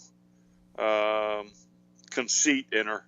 Yeah. You know, like almost like you can see her on Wednesday being like, look, I'm running out of opponents. Yeah, who's next? Everything. Yeah, I've beaten everybody, Who wants a piece, But we'll see. I mean, I think she was very physical to pull it off. So I want to get your okay with two things. I need us to back up a little bit and point out something that happened in Kenny Omega and Adam Page. The other thing is, I know where you're going with it. Yeah. The other thing I wanted to touch on is we've got the tag title matchup, which is chronologically. There we go. Try saying that. Chronologically is what's next, but looking at the clock and looking at how much time it's going to take us to break this down, I wonder if perhaps we should go through the deletion and MJF and Jericho and then do the tag title match and Moxley and Kingston. I just whatever you want to do. All right. It's fine. We just if you want to do the deletion in MJF and Jericho, that's fine. Yeah. So we're gonna do this fast forward style as far as those two, not because the matches were bad, because they weren't. They were actually really good, but because I want to make sure we dedicate the appropriate time to each segment. First off, the Elite Deletion.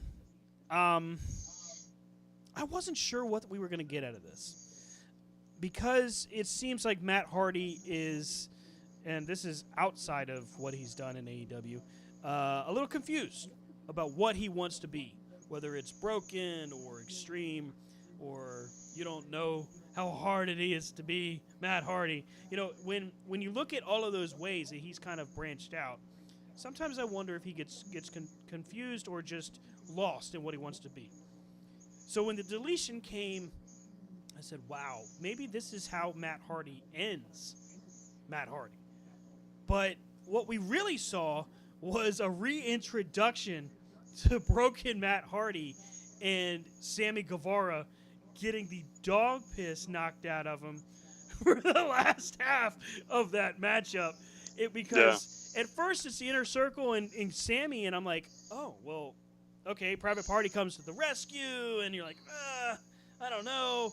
But then all of a sudden it gets crazy. It's like, here's Gangrel, and here's a Hurricane. And I'm like, what the hell are they doing? So, I think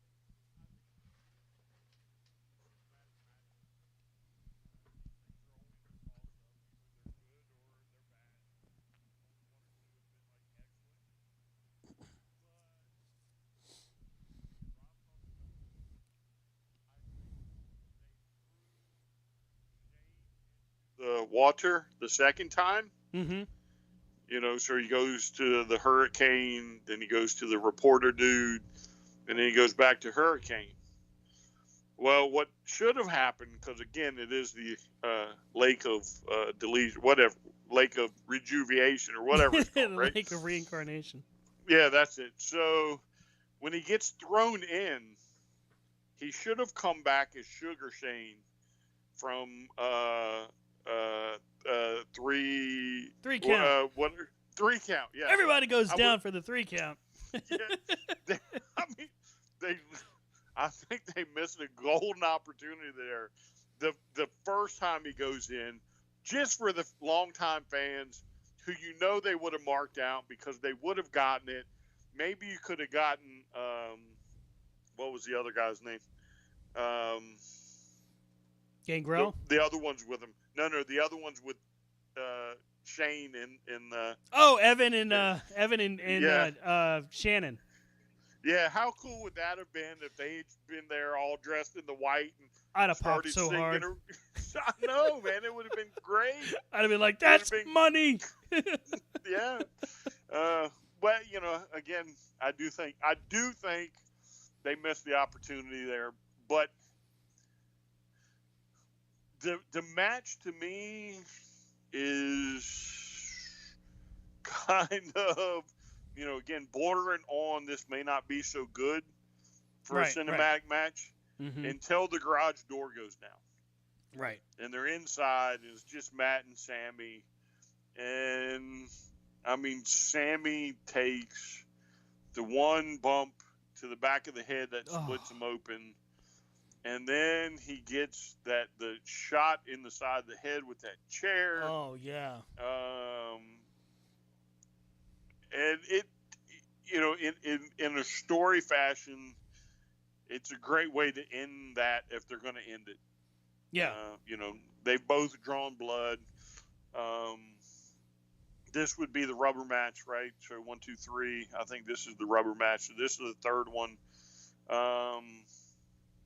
Hopefully we'll see Matt stick with Private Party a little bit more.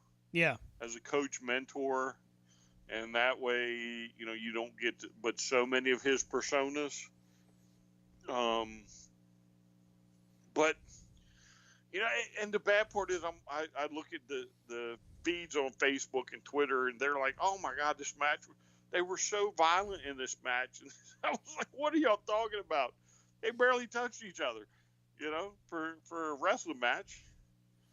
Yeah, So, that was where I was like, well, okay, I guess I get what you're saying, but this wasn't that. This was a way of them finally ending the story between both guys, and I was okay with that. yeah. Now they should have shown what they did with the trash can too. Now we know it's not in the trash can when it's loaded on the truck, right? But it would have been nice if they dumped it somewhere, threw it in the lake or dumped it down a hole or something like that. But yeah, I think that was a lost opportunity as far as storytelling there, because with what we saw, with what we had there, I just feel like this could have been a little bit better, a little bit more. Yeah, but it wasn't bad. But it could have been a little bit better. Yeah. So MJF and Chris Jericho. First off, what possesses Chris Jericho to continue to do just some of the insane stuff that he does in the ring? I don't know. He is just so good, man. Just so good. And we get a chance to see Jericho at perhaps what might be not necessarily the end of his career, but getting close to, okay, I'm going to probably wind it up a little bit and get ready, because I see a lot of MJF taking over Inner Circle. My main takeaway from this matchup was the ending, and I thought to myself, what's going to happen here is MJF is going to turn the Inner Circle against Jericho and take it over from the inside. Well, so if you notice, at the very end, MJF holds the ropes for Jericho. Yeah. And then MJF looks at the camera and winks. And he winks. Yeah, yeah. Like, I got it. Mm-hmm. It's mine now. So now who knows? Maybe there's a Fozzy tour coming up. Maybe it's time to turn Jericho face. Yeah. There's a lot of reasons going into this. Maybe he is going to wind down his career a little bit. I thought it was a good match. Jericho being, the GOAT right now. Right. He gets away with doing all types of silly stuff that you wouldn't think he'd be able to do, but he does. Though I will have to say this, although you kind of see the implosion of the Inner Circle coming up, I am more interested in Wardlow and forgetting his name. Hager.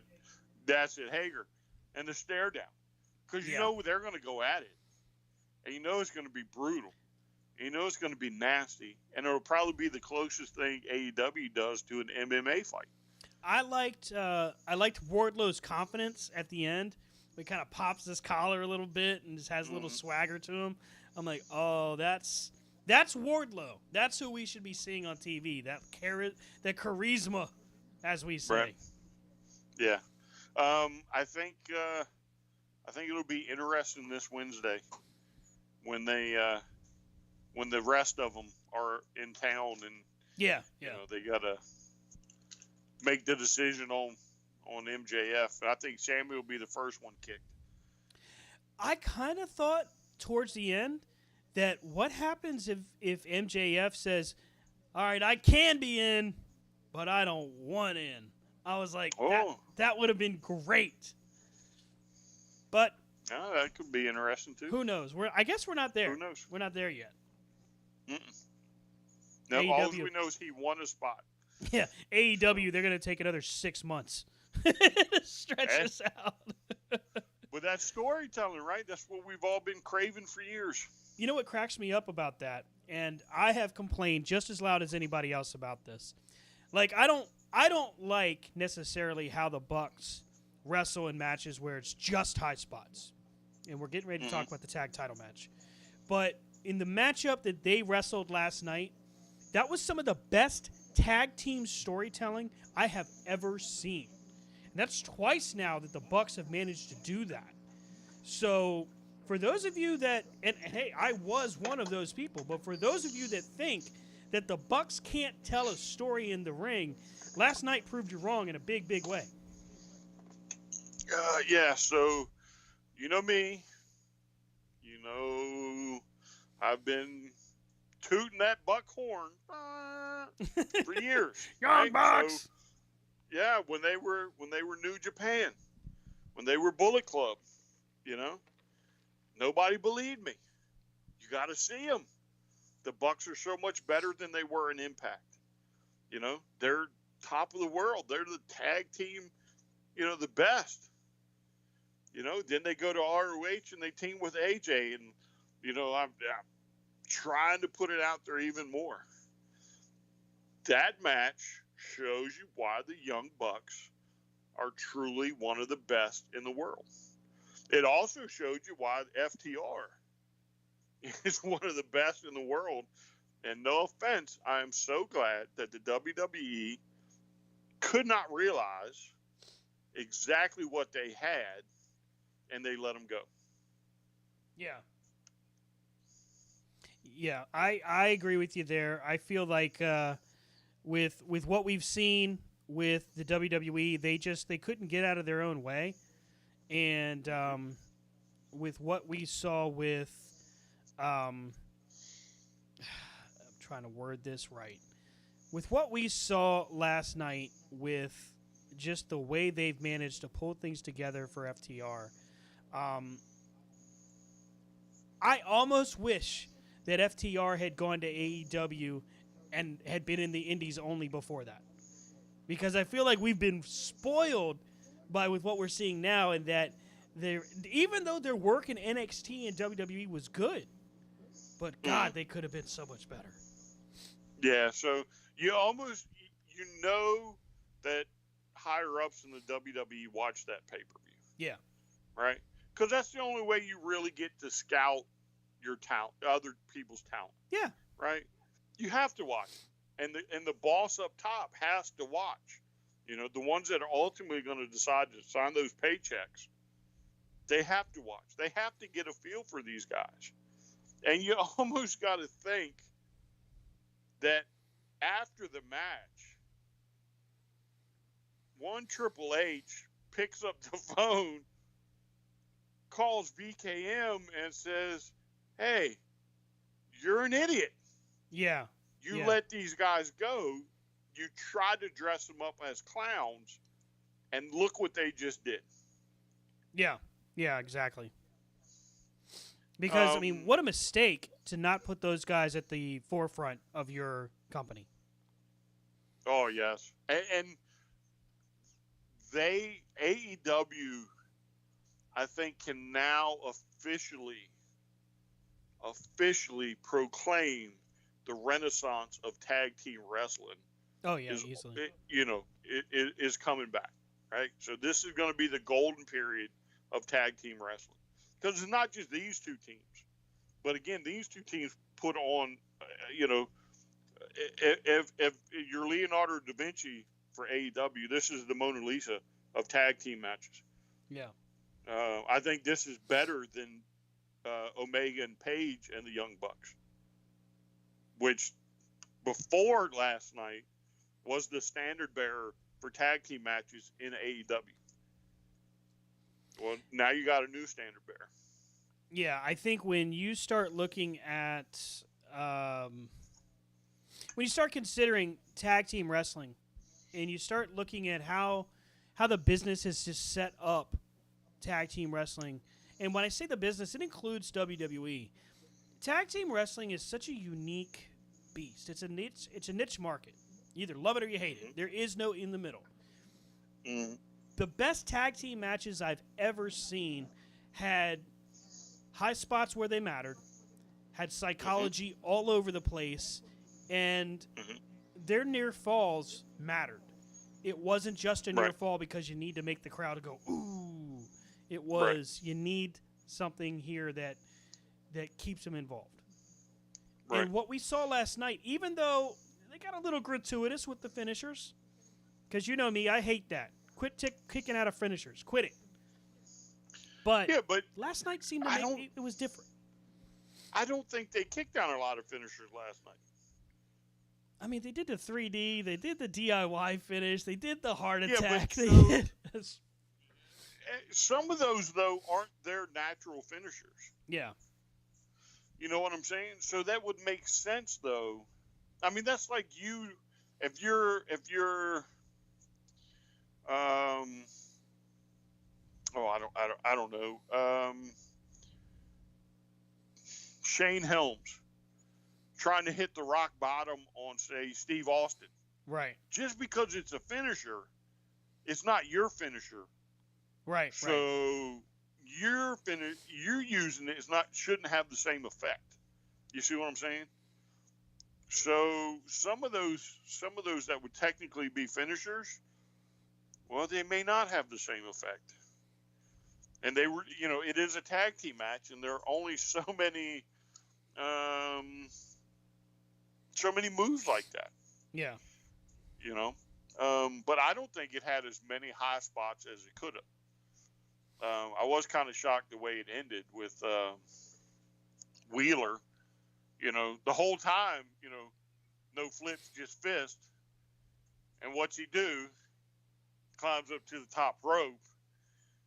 And tries a 450. 450? Yeah, what the hell? And then he tweets later, no flips. Like, what the? Yeah. You just flipped.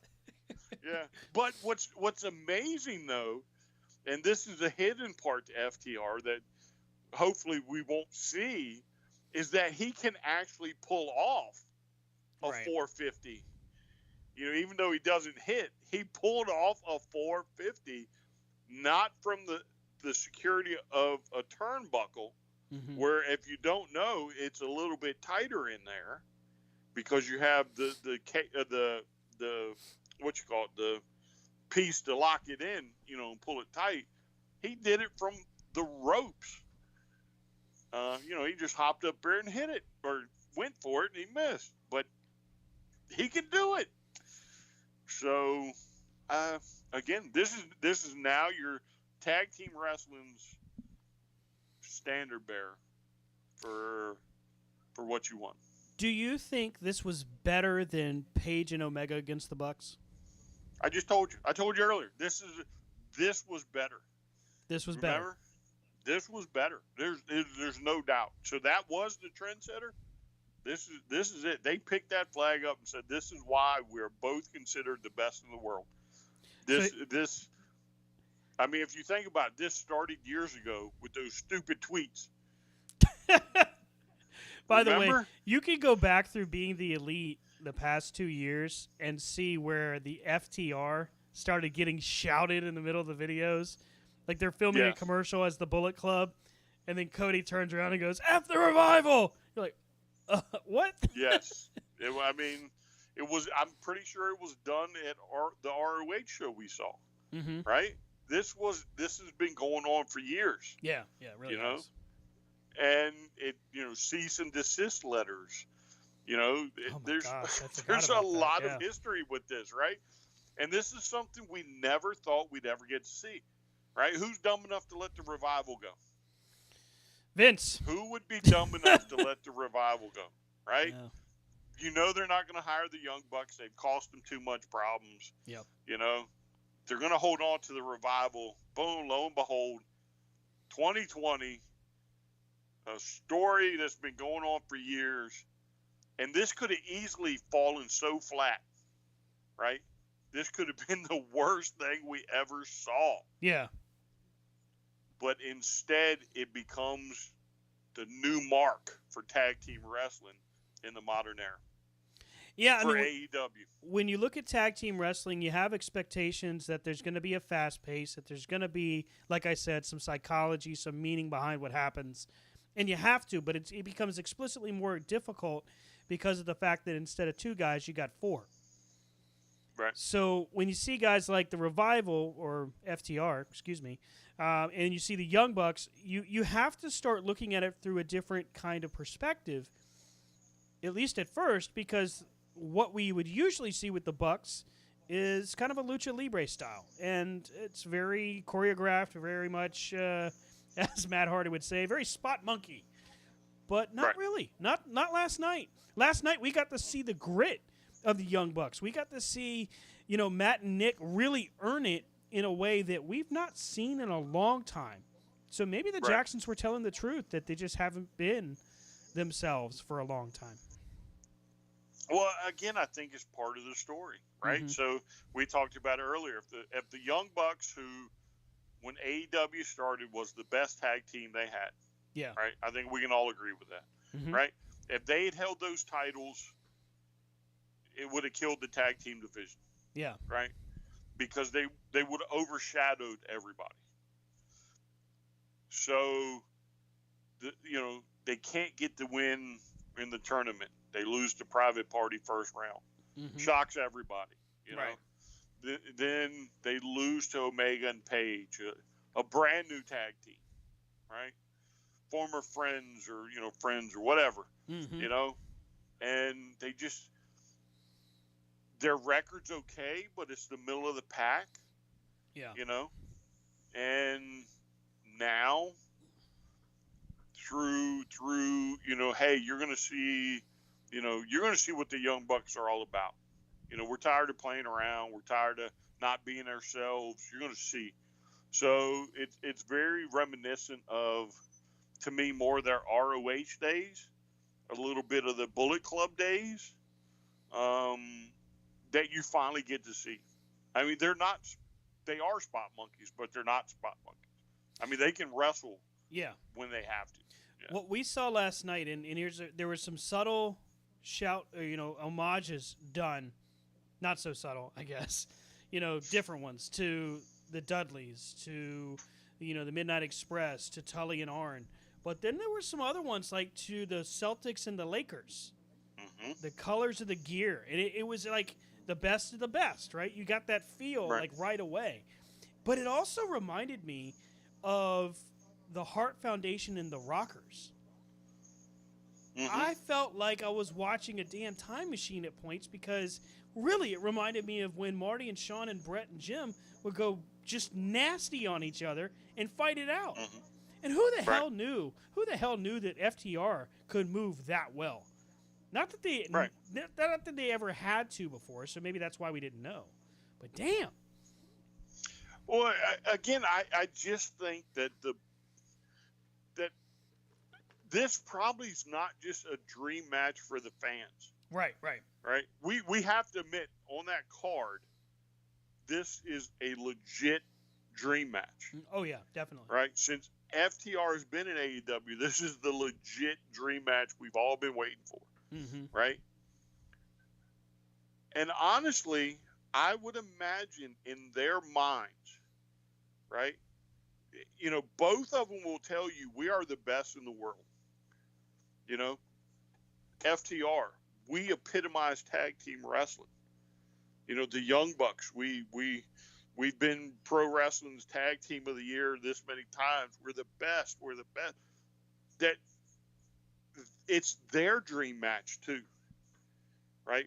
Because again, you don't get this but every so often, that the best currently going today actually legitimately have a match. It doesn't happen but every so often, and it happened. And I imagine there was pressure on them, and they just let's just go out there and lay it all on the line and show everybody why we call ourselves the best in the world. Yeah, I think that the Bucks really gave us a reason to believe, and a strong reason to believe. And FTR proved what we already knew, and that's that they are one of the best tag teams in the world, bar none. Right. So we go from one of the best tag team matches we've ever seen to a somewhat difficult to watch I Quit match between AEW World Heavyweight Champion Jon Moxley and Eddie Kingston. Over the course of the past few months, we have seen Eddie Kingston literally just cut promos on everything from a bag of Sour Patch Kids to Skittles to to Trick or Treat to, I mean, if you've been paying attention, you've seen that this guy has it on the mic. Now, I have said many times that Eddie Kingston doesn't necessarily convince me that he belongs in the main event. I've said it. But what I saw last night was a type of grit in a babyface Eddie Kingston that I thought I'd never see, and an Eddie Kingston that is vicious and violent that the world's always known, but AEW fans got to finally witness Eddie Kingston at his best.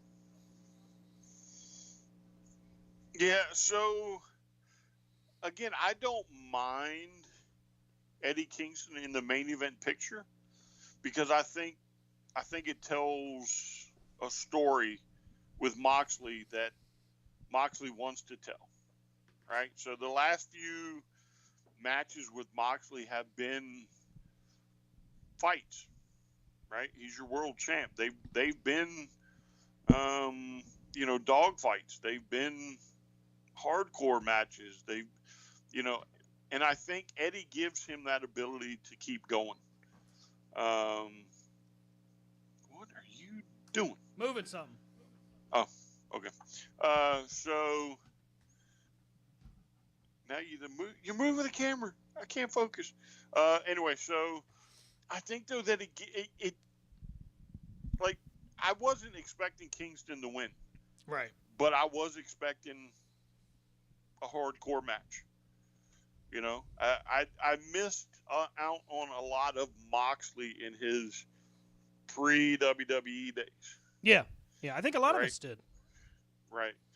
But he was violent.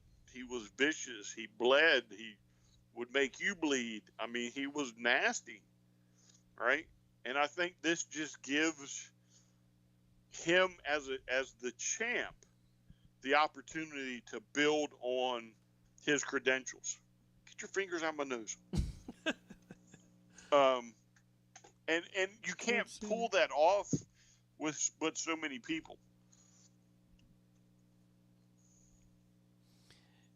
Yeah, I feel like with Jon Moxley and with Eddie Kingston, you get a very special chemistry, a very special matchup between two guys that are very close friends, but also able to bring it in a way that maybe we just didn't know we would see.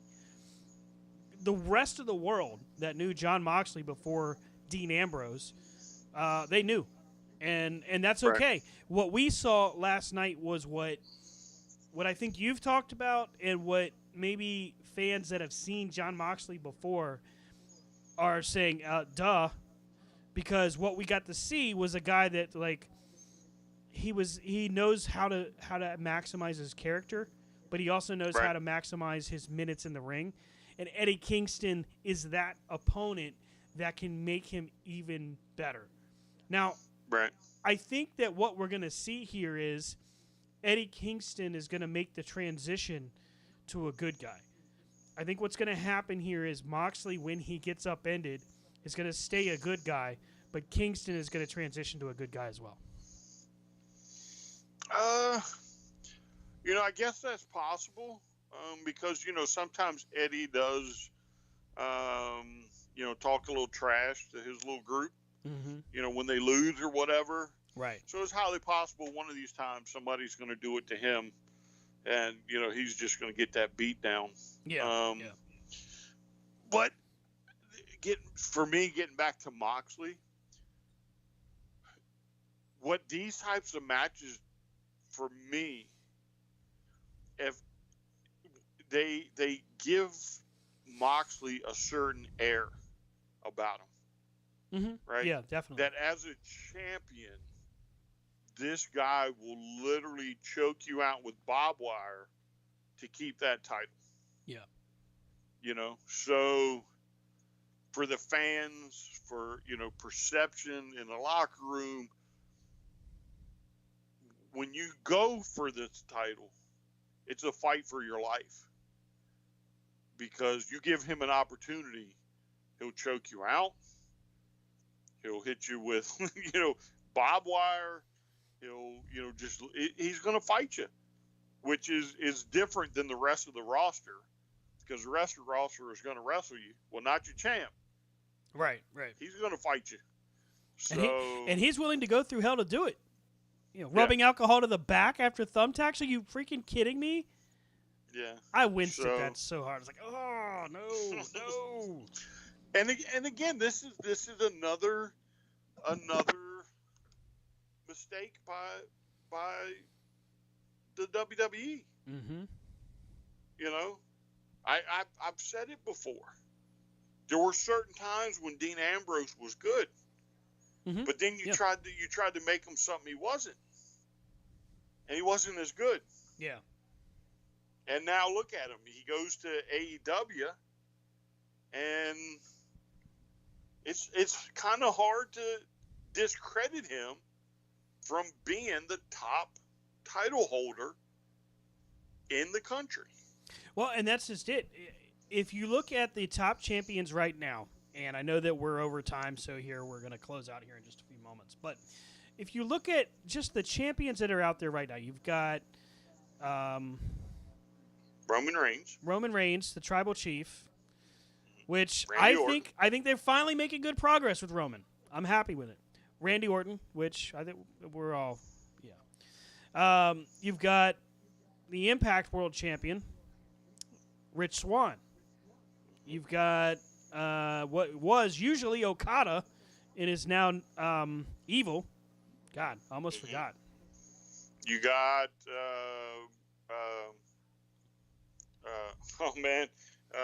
the guy from NWA, Nick Aldis. Oh, Nick Aldis. Yep. Yeah.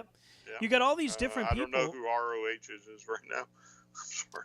Probably Jay Lethal. It's probably a safe bet. No, I don't think it is. Yeah, I don't think so either. I don't remember who it is though. But I mean, anyway, you got all these world champions, and all of them masters in their craft, top of their class. But Jon Moxley right now is the guy. Nope, sorry Roman, it ain't you. It is Jon Moxley. He is one of the toughest. He is one of the boldest, and he has no problem. He has no problem putting it out there on a microphone in front of the world, saying "F you, F them, F that, F everybody." I'm the champ. Right. I'm willing to put it out there, blood and guts, and that's how the show closed last night. Was I'll do it. I'll do whatever it takes. You don't have it. I do. And I was like, right. That's a statement-making matchup right there with Jon Moxley. Yeah. I mean, it's almost like Moxley tricks the opponent into his style of match. Yep. Because, if I'm Omega, I wouldn't want nothing to do with anything hardcore. Right? Exactly. But something tells me by the time we get to February, Omega will have been tricked into some type of stipulation that's going to favor Moxley. Joke's on you. You're stuck in hardcore mode. Yeah, Crap! Yeah. But again, though, to me, it's almost like ECW, right? So when WCW did hardcore, okay. When the WWE did hardcore, they were hit or miss, right? Sometimes they get it right, sometimes they get it wrong. Right. When ECW did hardcore, they were spot on. They were right on the money. They proved why they were hardcore. Moxley is the same way. Moxley shows you every time why he's a champ. He shows you why he's not going to be beat until the time is appropriate. And he will literally play little mind games to trick you into his style of match. Because that's where he thrives. That's where he's better than anybody right now.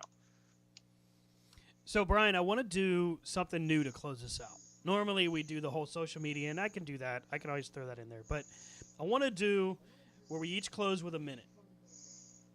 So I'm going to give you 60 seconds. 60 seconds? It can be whatever. It can be Full Gear. Whatever. It can be whatever. It can be whatever. Yep. I'm going to give you 60 seconds. But it doesn't have to be one. No. You can dance around it if you need to. Yeah. Wow. I'm going to give you 60 seconds. And you can't say the word bobblehead. Just kidding. That'd be stupid. Yeah, but just like Moxley, you said it for me. Damn it. Son of a... See how that works? Suckered me. All right, so here you go. Brian with his final thoughts. So I thought it was cool the way Ruby Riott won her match, that triple threat match. Bad mistake by Natalya for letting go of that hold before Selena tapped out. For those of you that didn't watch the pay-per-view, and for those of you that heard me and Stan kind of put this off, I'm going to beat them to the punch.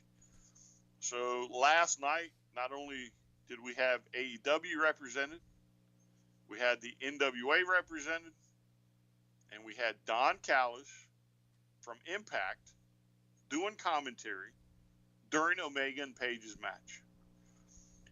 We also had Callis as part of Omega's promo over the weekend or last week. So hopefully sometime next year we can have a nice big joint 3 federation pay-per-view. I don't care if you want to do it 2 nights. I'll buy both nights. I'm sure a lot of the rest of us will. And again, it's something we haven't seen in a long time. New Japan has said they're more than willing to work with AEW now, so maybe we'll get lucky and it'll be like a 4 federation pay-per-view in the works, just to prove who's better than who. So I don't know if that's 60 seconds, but I don't have a clock. I don't know, man. I don't know. It has been a crazy week of pro wrestling, and I think, Brian, you have really put a good thought process together there. So I got to say, I happen to agree with what you're saying there. When you talk about what has been going on this week, when you talk about all of the different pieces of what we've seen, wow, it says Brian Taylor twice on the lower thirds. Jesus. I'll get it right, I promise. I promise. He's like, I'm just in it. Pro wrestling is one of those things where if you're a fan, if you know what you like and you know what you love, you stick with it, right? There's going to be guys in the world that love WWE, and that's it. We have those guys in C2C's group chat. We talk to them all the time, and we say, hey, you got to look at this, look at this, look at the AEW. You got guys who like AEW only, and then they are so stuck with what they're saying that they don't want to even look and see, well, maybe AEW's great, but WWE did do this right or did do that right. Like Brian was just talking about Ruby Riott. Ruby Riott is an underutilized talent. Natalya is an underutilized talent. What we're seeing in the world right now of professional wrestling is people are willing to make their moments count. Even and I know I'll get crap for this, but even Aaliyah Mysterio is making her minutes count. Jim Ross has said it since he started with the Ross Report when he was writing the blog on WWF.com. That's right, even further back before they were WWE. You have to maximize your minutes. Full Gear last night proved that if you maximize your minutes, you can do a lot with a little. You really can. Look at what Orange Cassidy and John Silver did. John Silver has been comic relief for the better part of, 4 months. But now we see John Silver in a different light because John Silver can move 90 miles an hour in the ring, and he's brutal and strong.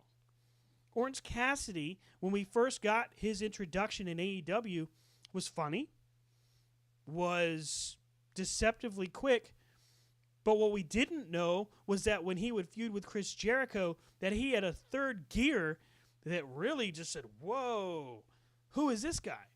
And now we're talking about, let's make him champ. Let's see a belt on him. What we're seeing right now in pro wrestling is probably something we haven't seen in a long time because there's been a lot of fear of being fired.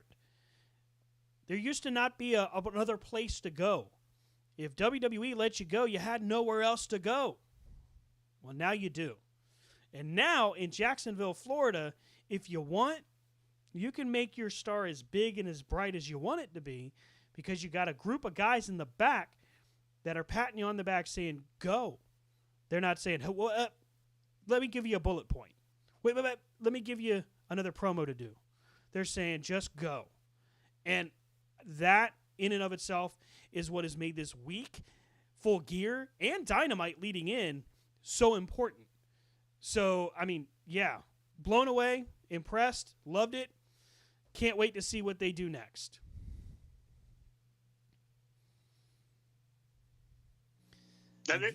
That, my friends, is our final thoughts here on Full Gear in the week that was. Catch up with Brian over on social media on Twitter at STRCP21. He is the professor of all that is dickweed. He's there. He's there for your comedic support. And the future host of a new show on Pro Wrestling 24/7 that we're putting together that is going to cover all types of other fun little topics. Yeah. And now I'm eating the gummy. Yeah, there's a lot coming up on PW247radio.com. We really appreciate everybody that's been checking us out. You've listened to Social Disturbancing. Mad Max has been tremendous. The Diego and Devois show has been unreal. I mean, the interviews these guys are putting in, they're doing work, man. They're doing work. Oh, I know. They're doing work, but it's still Devois. Still can't do Devois. No. You can catch up with me at Stan Grubb everywhere. Facebook, Twitter, you name it. That's who I am. That's where I'm at. And then, of course, the show at C2C Radio Show. And don't forget to check Rob Hefner out. He's out there on Instagram at RDHUWP, and he's on Facebook. I don't think his Twitter's active anymore. Who wants that stuff? Twitter's a toxic environment. I mean, literally, you can... Nah, I got to stay away from rule number 2. Yes. Anyway... Want to thank everybody. Hey, the madness has stopped. We can move on with our lives. Now it's back to COVID and being locked inside. Have a great week, everybody. Thanks again for listening. We will see you next time right here on C2CRadioshow.com, PW247radio.com. It's corner to corner time. We're out of here. Haha, I'm back. Sucker. Still can't get it right. Talking through the music. Well, I can't hear the music, so I don't know if it's playing.